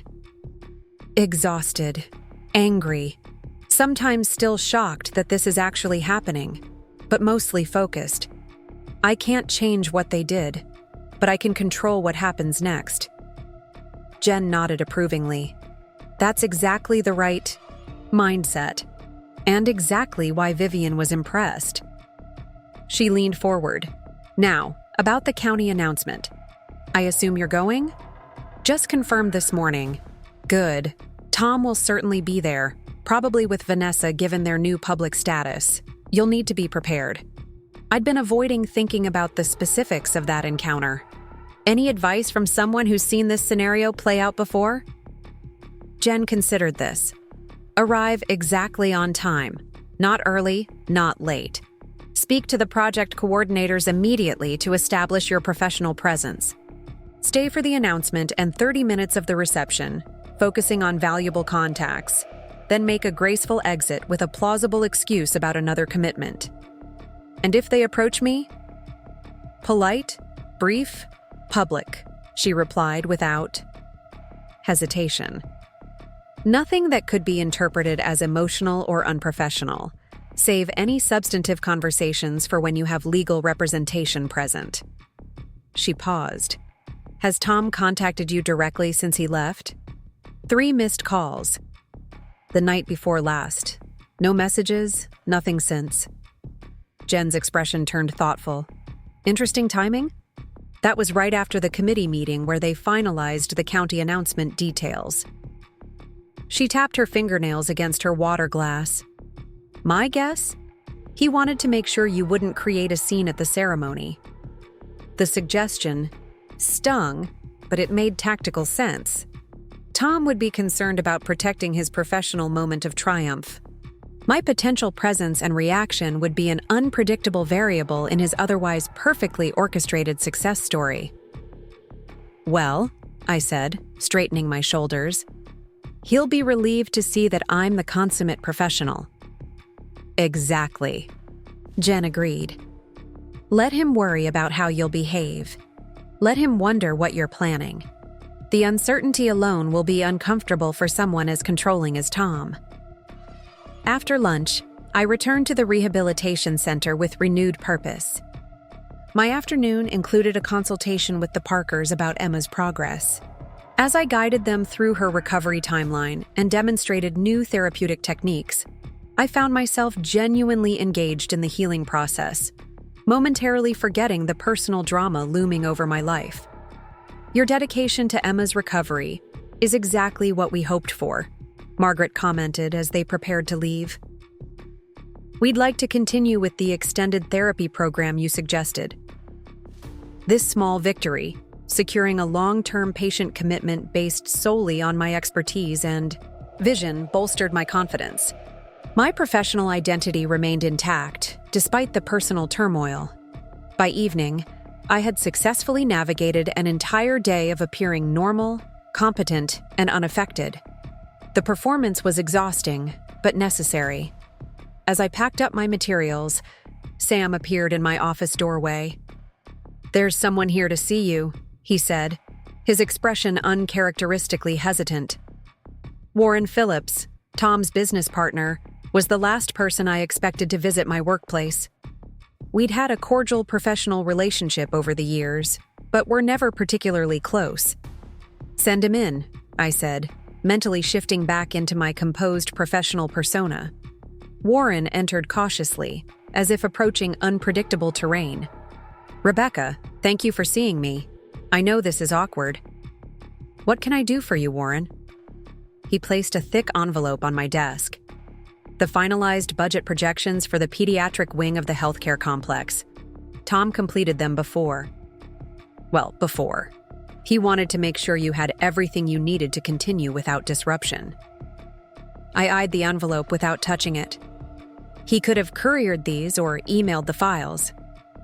Warren shifted uncomfortably. He thought a personal delivery would be more appropriate. He wanted me to tell you that he's committed to fulfilling all professional obligations despite the personal situation. How magnanimous. My husband abandons me on our anniversary, but wants to ensure our professional collaborations continue seamlessly. I fought to keep the bitterness from my voice. "Thank you for delivering these. Is there anything else?" Warren hesitated. clearly having been tasked with gathering intelligence beyond the simple delivery. Tom mentioned you haven't returned. His calls. He's concerned about logistics, personal belongings, financial matters. My attorney will be in touch regarding those issues, I replied, the practiced line rolling off my tongue as Vivian had advised. Any communication about the divorce should go through proper legal channels. Something flickered across Warren's face. Surprise, perhaps. I don't think he's retained counsel yet. This is all still very recent. I maintained my neutral expression while internally noting this information. Tom hadn't hired a divorce attorney yet. Either he was preoccupied with the county and Portland projects, or he was hoping to handle our separation more informally. Either way, it confirmed Vivian's advice about timing. Nevertheless, that's my preference moving forward, I stated firmly. Will you be attending the county announcement next week? The abrupt subject change caught him off guard. Yes, of course. The entire firm will be there. It's a significant achievement for us. Indeed. I'll see you there then. Warren looked momentarily alarmed. You're attending? My therapeutic space assessment was part of the foundation for the entire facility. The committee specifically requested my presence. Right, of course. He backed toward the door. Well, good night, Rebecca. And I'm sorry about everything. For what it's worth, the situation at the office has been tense. Not everyone approves of how things were handled. After he left, I waited several minutes before opening the envelope. Inside were indeed the budget projections, meticulously, detailed in Tom's distinctive handwriting. But they weren't the only contents. A smaller envelope had been tucked between the large spreadsheet pages, my name written in Tom's handwriting. I stared at it for a long moment, then placed it in my desk drawer without opening it. Whatever Tom had to say could wait until I was prepared to hear it, on my terms, not his. As I drove home, I reflected on the day's performances, mine and others. I had presented the image of professional composure. Warren had played the awkward but well-meaning messenger, and somewhere across town, Tom was undoubtedly casting himself as the conscientious professional despite personal complications. Everyone was performing their role in this drama. The difference was that I alone understood it was a performance. They still believed in the parts they were playing, and that gave me an advantage I intended to use. The weekend before the county announcement arrived with unexpected sunshine after days of autumn rain. I'd planned to spend it reviewing patient files and preparing for the week ahead, but Jen called Saturday morning with different ideas. We're having brunch at Lakeview Terrace, she announced without preamble. You, me, and Lauren. No discussion. I started to protest, but Jen cut me off. You've been holed up working for days. A few hours of normal social interaction won't derail your strategic planning. She was right, of course. I'd been isolating myself, using work as both shield and sword. Some semblance of normal life would help maintain my mental equilibrium. Lakeview Terrace was an upscale cafe overlooking the town's waterfront promenade, popular with the weekend brunch crowd. As I approached our reserved table on the patio, I spotted Jen and Lauren already sharing a carafe of mimosas. You look fantastic, Lauren exclaimed as I sat down.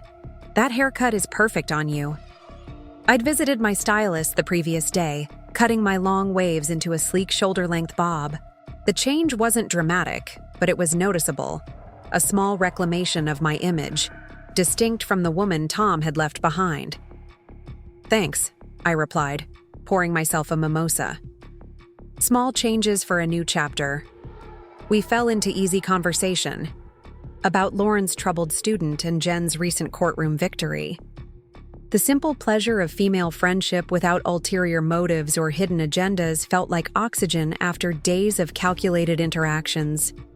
As our food arrived, Jen casually mentioned, Lauren texted me this morning. Apparently there's trouble in paradise already. My fork paused halfway to my mouth. What kind of trouble? They had a public argument at Riverside last night. Something about Portland timing and professional boundaries. Vanessa stormed out, and Tom sat alone at the bar looking miserable for an hour afterward. Riverside was an upscale restaurant frequented by Lakeside's professional elite. Exactly. The kind of place Vanessa would choose to showcase their relationship. The fact that they'd argued there, where they might be observed by colleagues and competitors, was telling. Interesting, I said, resuming my meal with feigned casualness. But not surprising. New relationships built on betrayal rarely start smoothly. Lauren leaned forward. There's more. According to Vanessa's sister, Vanessa's been complaining that Tom's unexpectedly traditional about certain things. Apparently, she suggested they house hunt in Portland next weekend, and he pushed back, saying it was too soon to make joint financial commitments. This was valuable intelligence. Tom was hesitating about making permanent arrangements with Vanessa, even as they planned their professional transition to Portland. Perhaps the reality of their choice was beginning to sink in beyond the initial excitement of forbidden romance. As we continued our brunch, I absorbed this information while maintaining light conversation. Outwardly, I portrayed mild disinterest in my soon-to-be ex-husband's new relationship struggles. Inwardly, I was cataloging every detail for future reference. After brunch, we walked along the river promenade, enjoying the autumn sunshine. I was about to suggest visiting a nearby art installation when Jen subtly touched my arm, directing my attention across the walking path. There, emerging from a home furnishings boutique, were Tom and Vanessa. They hadn't noticed us yet. I had a moment to observe them unawares. Tom carrying shopping bags, Vanessa pointing out something in a store window. They looked like any couple, enjoying a weekend shopping trip, except for the slight stiffness in Tom's posture and the performative way Vanessa linked her arm through his when another couple walked past. "We can go the other way," Lauren whispered. "No need," I replied calmly. This was inevitable. Vanessa spotted us first. I watched her expression shift rapidly. Surprise, discomfort, then a forced smile as she nudged Tom. When he turned and saw me, he seemed to freeze momentarily before regaining his composure.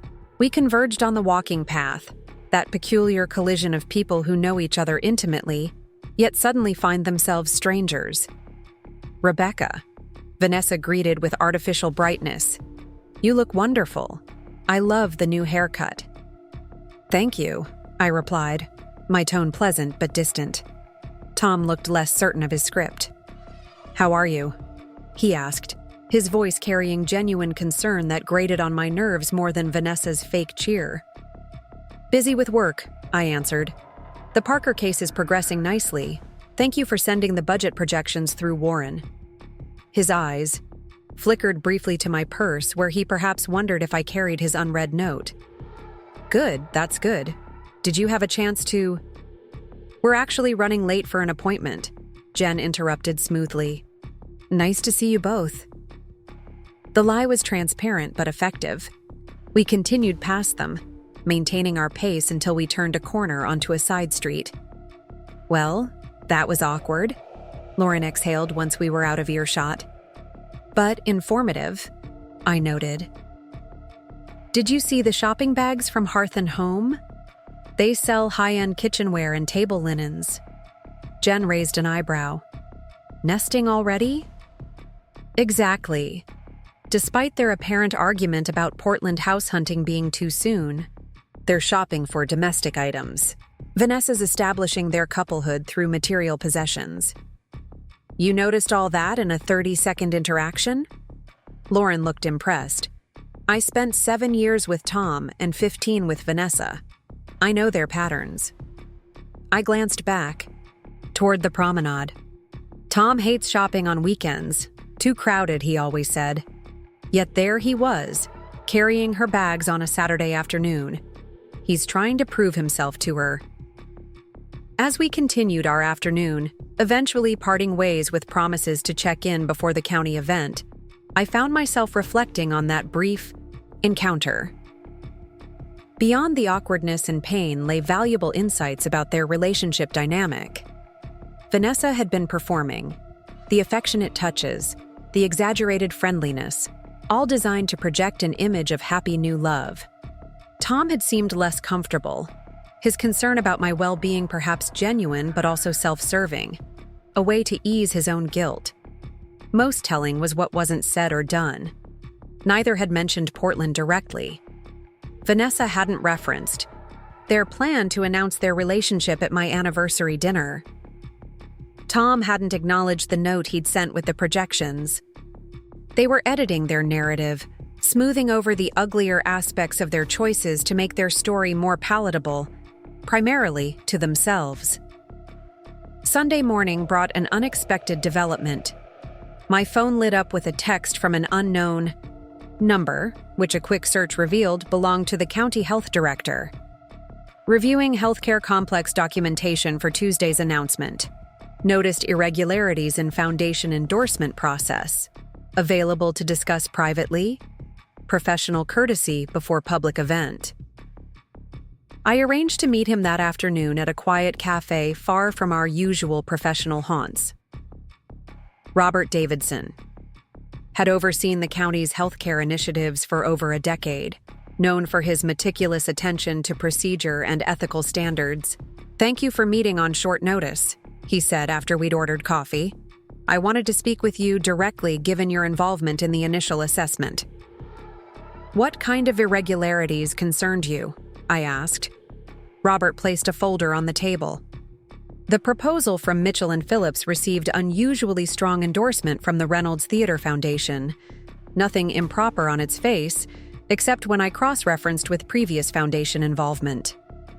He opened the folder to reveal the same letter I'd discovered in the county records, Vanessa's falsified claim of collaboration on the Westview Hospital project.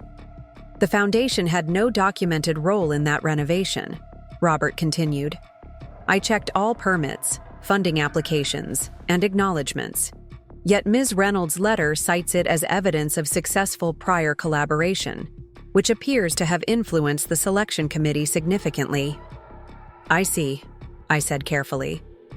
"And you're bringing this to me because you were the actual healthcare consultant on Westview, and your husband's firm is now benefiting from what appears to be a misrepresentation.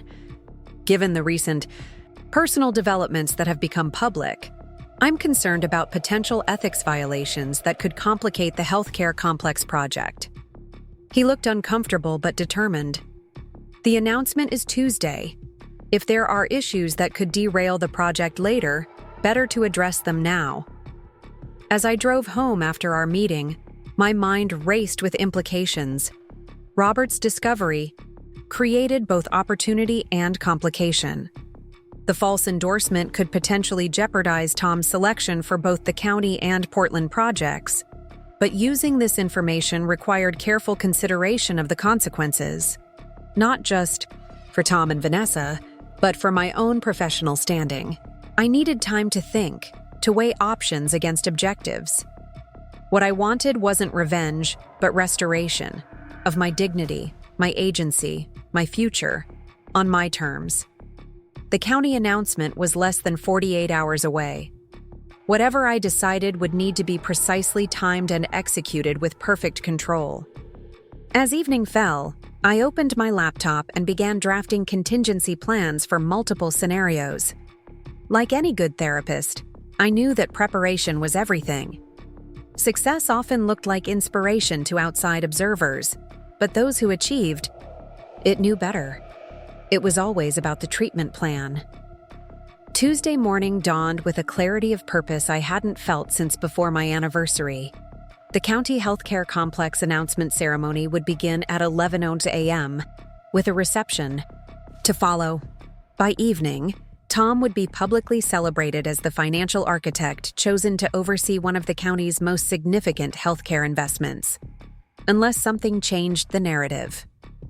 I dressed with careful intention, a structured emerald dress that commanded attention without appearing flashy, paired with subtle gold jewelry and the vintage watch my father had given me.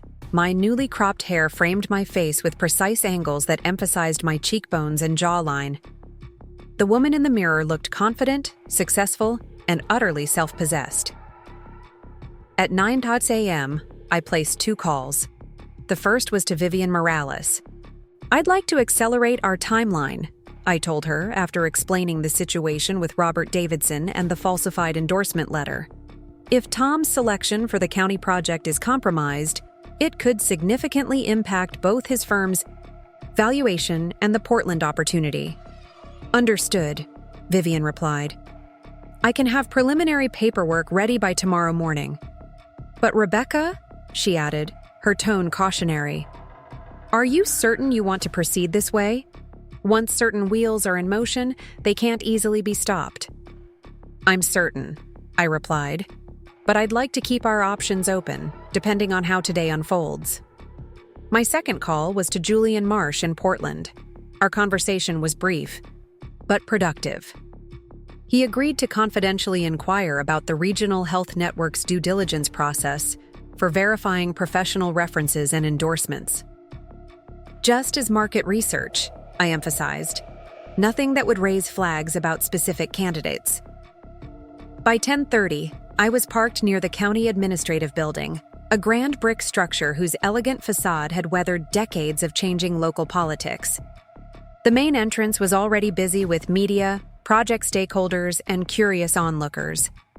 I waited in my car, watching the arrivals. Warren Phillips entered first, followed by several junior accountants from their firm. Alan Blackwood made a characteristically grand entrance, stopping to speak with reporters about his finance committee's vision for the healthcare complex. At precisely 10:45, Tom's Audi pulled up to the curb. He emerged looking every inch the successful accountant in a perfectly tailored navy suit. Vanessa stepped out from the passenger side, resplendent in a burgundy dress that complemented her blonde hair. They paused for photos, Vanessa's hand resting possessively on Tom's arm as they smiled for the cameras. The performance was polished, practiced, a united front of professional success and personal happiness. Only someone who knew them intimately would notice the slight tension in Tom's jaw, or the way Vanessa's smile didn't quite reach her eyes. At 10:55, I exited my car and walked toward the building entrance, timing my arrival to coincide with the last of the attendees. As I climbed the granite steps, I felt my phone vibrate with a text from Julian. "Regional Network conducting emergency review of all finalist endorsements. Confidential for now, but announcement likely delayed."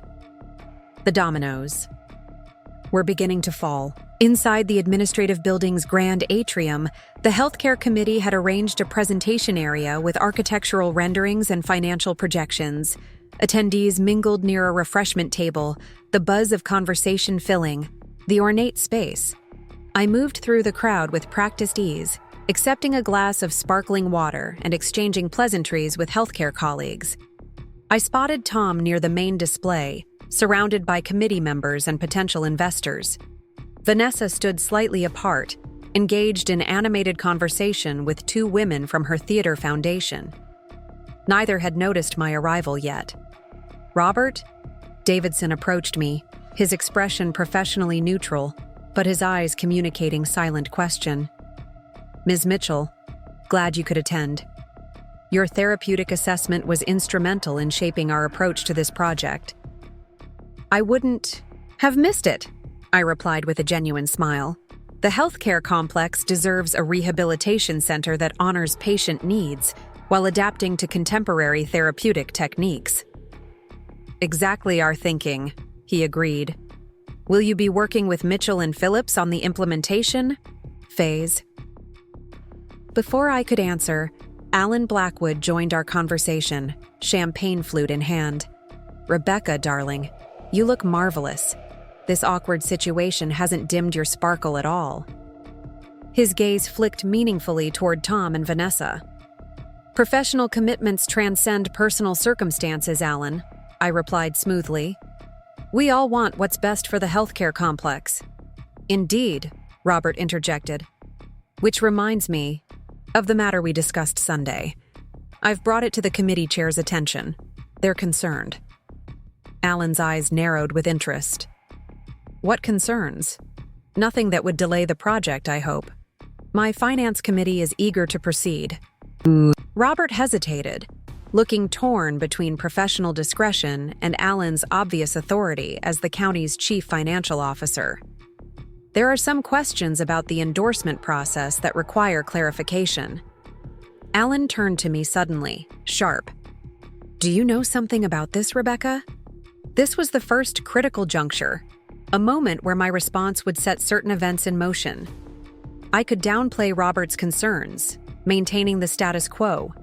I could confirm them, potentially derailing Tom's moment of triumph.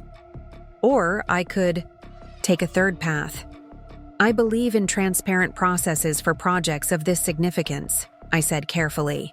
The healthcare complex should be above reproach in every aspect, from therapeutic accuracy to procedural integrity. Not a direct confirmation, but enough to validate Robert's concerns. Alan's expression shifted from irritation to calculation. He excused himself, moving purposefully toward the committee chair huddled near the podium. Within minutes, there was a subtle but noticeable shift in the room's energy. Committee members gathered in a tight circle with occasional glances toward Tom and Vanessa. Alan joined them, his posture conveying urgency. Tom, still by the display boards, seemed suddenly aware that something was amiss. Our eyes met across the room for a moment.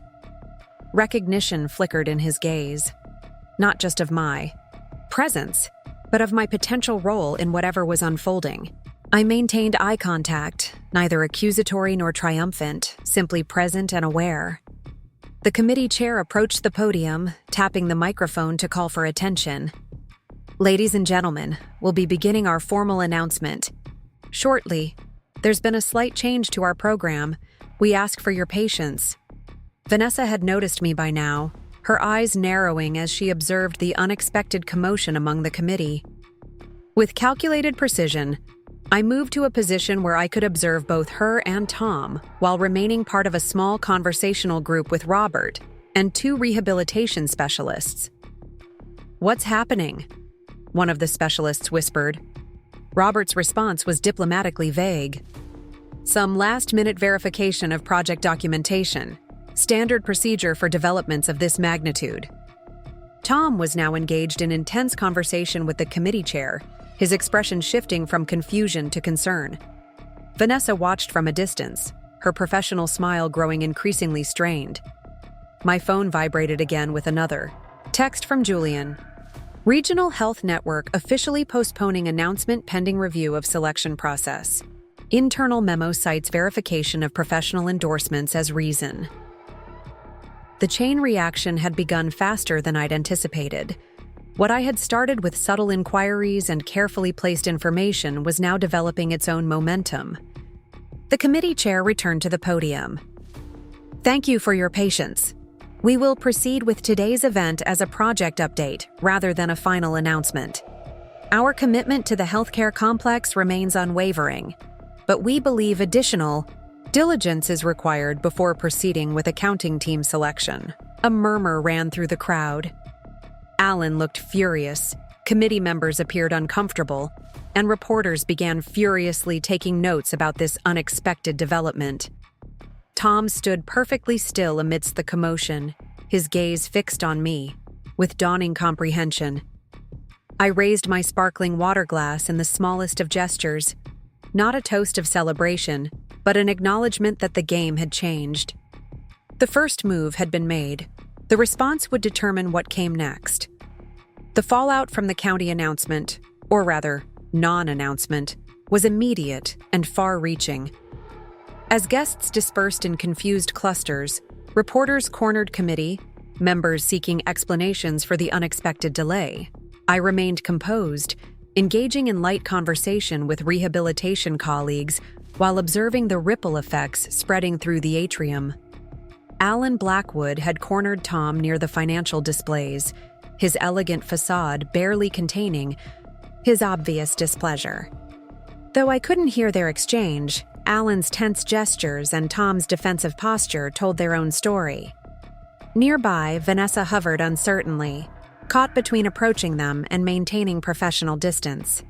I excused myself from my conversation group and began a casual circuit toward the exit, timing my path to pass within earshot of Alan and Tom. Millions in potential delays because of procedural questions that should have been addressed weeks ago, Alan was saying, his voice low but intensity unmistakable. My finance committee expects certainty, not last-minute complications.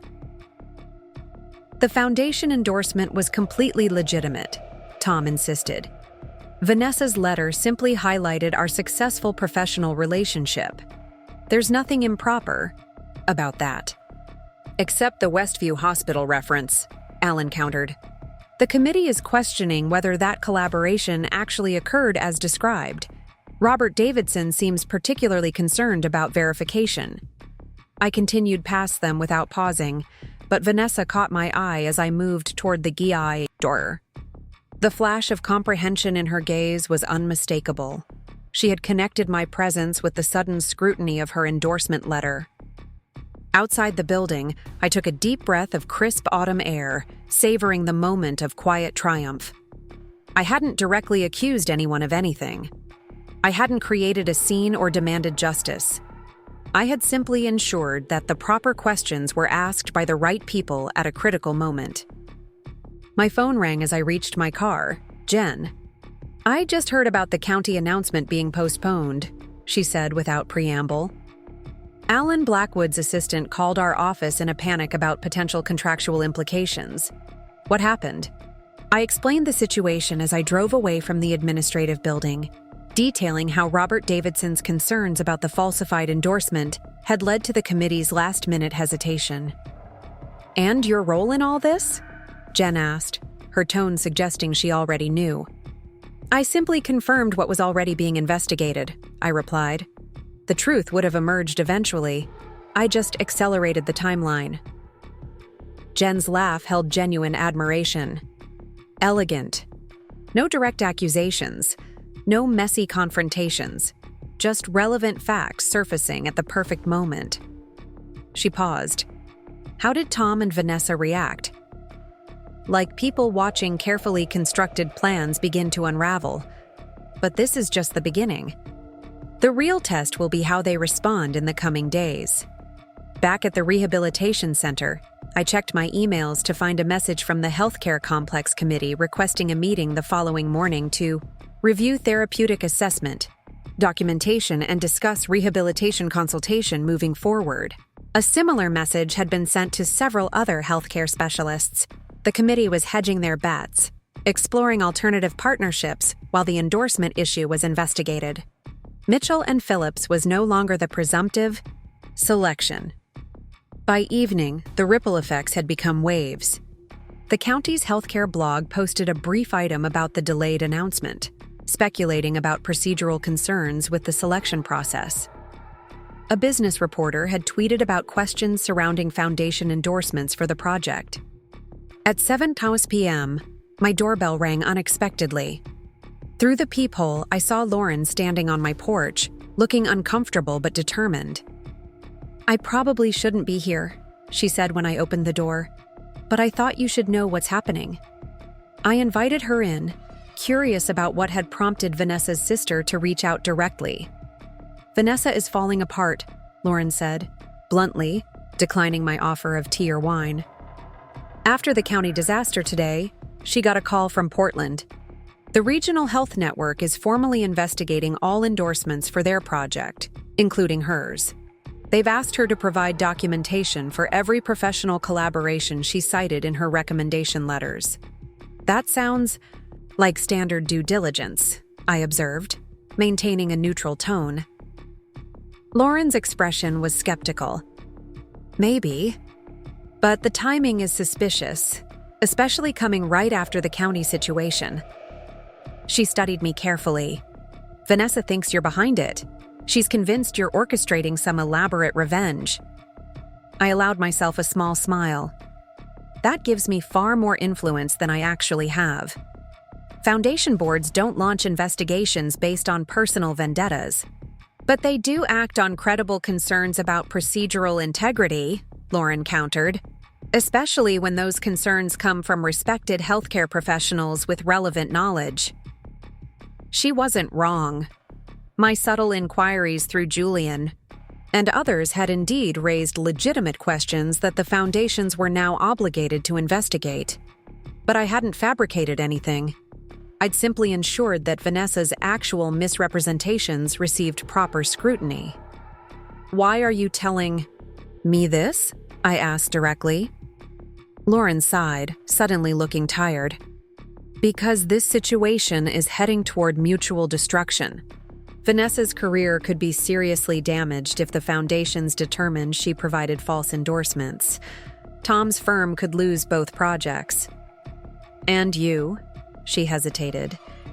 "You might win this battle but end up professionally tainted by association with the scandal. No one emerges unscathed from this kind of industry drama." Her concern seemed genuine, if misplaced. "I appreciate your warning, Lauren, but I'm not driving this situation. Vanessa's actions are. If she provided accurate endorsements, she has nothing to worry about." Lauren stood to leave, clearly unsatisfied with my response. At the door, she turned back. "They're planning to move to Portland next month, whether the regional project comes through or not. Vanessa's already accepted a position with their arts council. Tom's lined up potential clients there." She paused.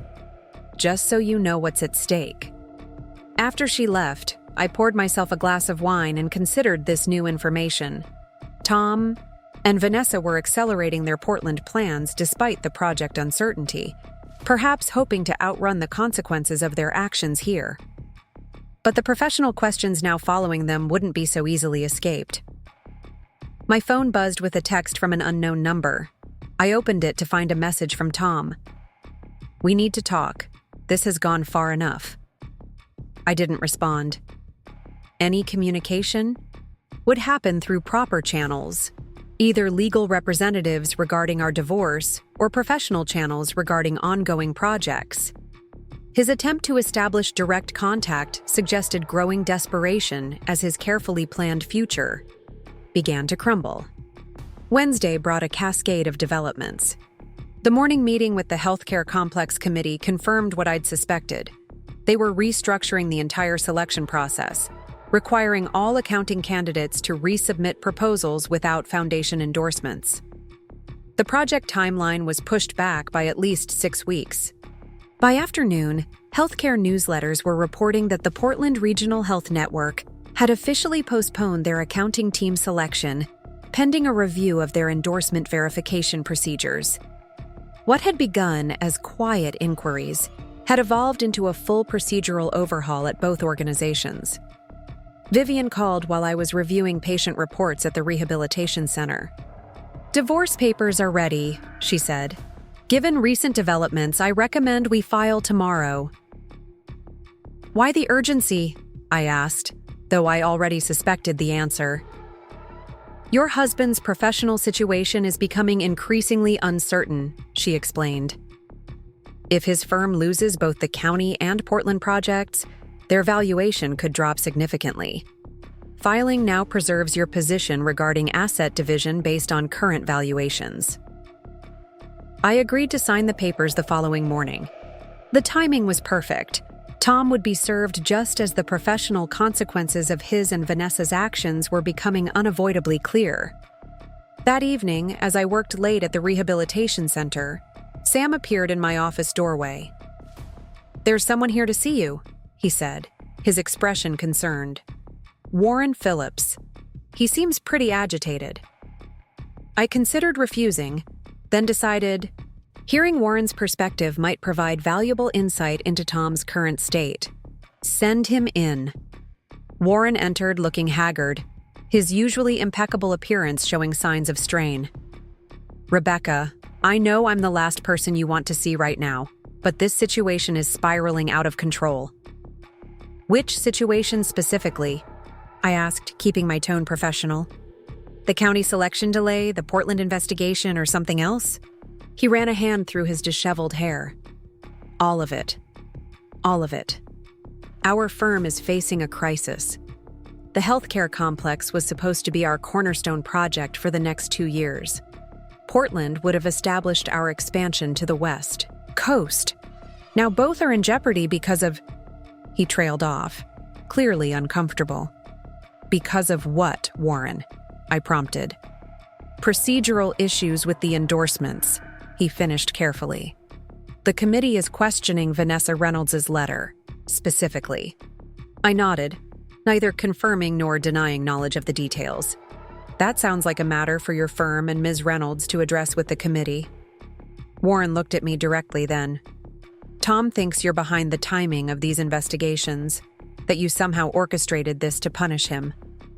That's giving me far too much credit, I replied, echoing my response to Lauren. Foundation boards and selection committees make their own decisions based on facts and procedures. But someone had to bring those facts to their attention at precisely this moment, Warren persisted. The Westview Hospital reference had been in the proposal materials for months, without question. I met his gaze steadily. Perhaps no one bothered to verify it until now. Due diligence often intensifies before final decisions are announced. Warren didn't seem convinced, but he changed tactics. Regardless of how this started, I'm here because our firm's survival may depend on finding a resolution. Tom is... He hesitated, searching for words. He's not handling the situation well. The stress is affecting his judgment. I'm sorry to hear that, but I'm not sure what you expect me to do about it. Talk to him, Warren pleaded. Whatever. Personal issues exist between you. The professional fallout is affecting everyone at the firm. 20 people's livelihoods are at stake. His concern for his employees seemed genuine, which made his next request even more surprising. Would you consider issuing a statement confirming your willingness to consult on the healthcare complex project, regardless of which firm is selected? The committee values your therapeutic assessment highly. Your continued involvement might help stabilize the situation while the endorsement questions are resolved. The request was both professional and manipulative, asking me to use my reputation to help salvage the situation Tom and Vanessa had created. The old Rebecca might have agreed out of misplaced loyalty or a desire to smooth troubled waters. But I was no longer that woman. My professional commitments are determined by project, merit, and client relationships, not personal considerations, I replied evenly. The committee knows I'm available for consultation if the selected accounting team values therapeutic accuracy. Beyond that, the selection process should proceed based on proper evaluation of all candidates. Warren recognized the polite but firm rejection. He left with a defeated expression, undoubtedly aware he'd returned to Tom empty-handed. As I locked up the rehabilitation center that night, I realized we had reached a turning point. What had begun as a personal betrayal had evolved into a professional reckoning with far-reaching consequences.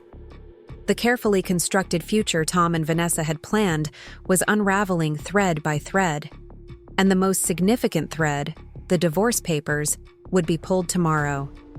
1 month after my anniversary, I stood in my newly redesigned bedroom, surveying the changes I'd made. The king-sized bed that Tom and I had shared had been replaced with an elegant queen, positioned differently to capture morning light. New artwork adorned walls once decorated with our wedding photos. The color palette had shifted from our compromise of muted blues to the rich burgundy tones I'd always preferred. The space now reflected only my tastes, my preferences, my vision, a physical manifestation of the internal transformation I'd undergone. The divorce had been finalized with unexpected speed, aided by Tom's complete acquiescence to my terms. Professionally, my rehabilitation practice was thriving, with the expanded healthcare complex role bringing additional prestige and a flood of new patient inquiries. I'd hired 2 additional therapists to handle the increased workload, moving my practice to a larger space in the medical district. Most significant was the shift in how I defined myself. No longer was I Rebecca Mitchell, Tom's wife and Vanessa's friend. I was simply Rebecca, autonomous and self-determined, defined by my own choices rather than my relationships to others. The doorbell rang, interrupting my reflections. Jen and Lauren had arrived for our planned dinner, a small celebration of my new home configuration and expanded practice. "The place looks amazing," Lauren exclaimed, taking in the changes as I guided them through the house. "It feels completely different." "That's the point," I replied with a smile. "New chapter, new environment." Over dinner, Jen raised her glass in a toast to Rebecca, who showed us all how to respond to betrayal with grace, strategy, and absolute resilience. I laughed, touched by her characterization. I wouldn't call it resilience, just self-preservation with a dash of justice. "Have you heard the latest?" Lauren asked, never one to resist sharing updates. "Tom's taken a teaching position at the community college. Apparently, private firms weren't eager to hire an accountant with his recent complications. And Vanessa's moved back in with her parents while she reassesses her career path." I absorbed this information with genuine neutrality, neither satisfaction nor sympathy. Their current circumstances were simply the natural conclusion to the story they had chosen to write. "Enough about them," I said, refilling our glasses. "Tell me about the manuscript you're working on, Lauren. And Jen, how's the Blackwood case going?" As we shifted to discussing their lives and projects, I felt a profound sense of peace settle over me. The betrayal that had seemed world-ending just a month ago had transformed into something unexpected, a catalyst for growth, an opportunity for reinvention. The woman who had stood shocked in her doorway watching her husband leave with her best friend no longer existed. In her place was someone stronger, clearer, more authentically herself, someone who understood that endings, even painful ones, often create space for new beginnings. As my friends laughed and shared stories around my dining table, I realized that what had initially felt like devastating loss had actually been a profound liberation. Sometimes the best gift comes wrapped in the most painful package. But the most significant detail, the one that had ultimately shifted the balance of power in this situation, was something I hadn't needed to mention to anyone. The deed to Willow Creek Cottages, including cottage number 3, where Tom and Vanessa had moved after leaving me, had been in my family for generations. When my grandparents passed, ownership transferred directly to me as their only grandchild. Despite Tom's repeated suggestions about simplifying our assets, I'd never added his name to those properties. 3 days after our confrontation at the shopping center, I'd paid them a visit at the cottage. Tom opened the door, surprise evident on his face. "Rebecca, what are you doing here?" "I'm here as your landlord," I'd said calmly, handing him an envelope. "This is a formal eviction notice. You have 30 days to vacate the property." His face had drained of color as he opened the envelope, scanning the legal document Vivian had prepared. "You can't be serious. This cottage has been our weekend place for years." "It's been my family's property for generations," I corrected him. "And now I have other plans for it." When he'd finally found his voice again, it was tinged with disbelief. "Where are we supposed to go?" I'd simply shrugged. "That sounds like something between you and Vanessa. It doesn't concern me anymore." Watching them load their belongings into Tom's truck a month later, with Vanessa's face tear-stained and Tom's shoulders slumped in defeat, I felt nothing but calm certainty. They had made their choices. Now they were living with the consequences. And I was living with mine, building something better from the ruins of what they'd destroyed. Up next, you've got 2 more standout stories right on your screen. If this one hit the mark, you won't want to pass these up. Just click and check them out.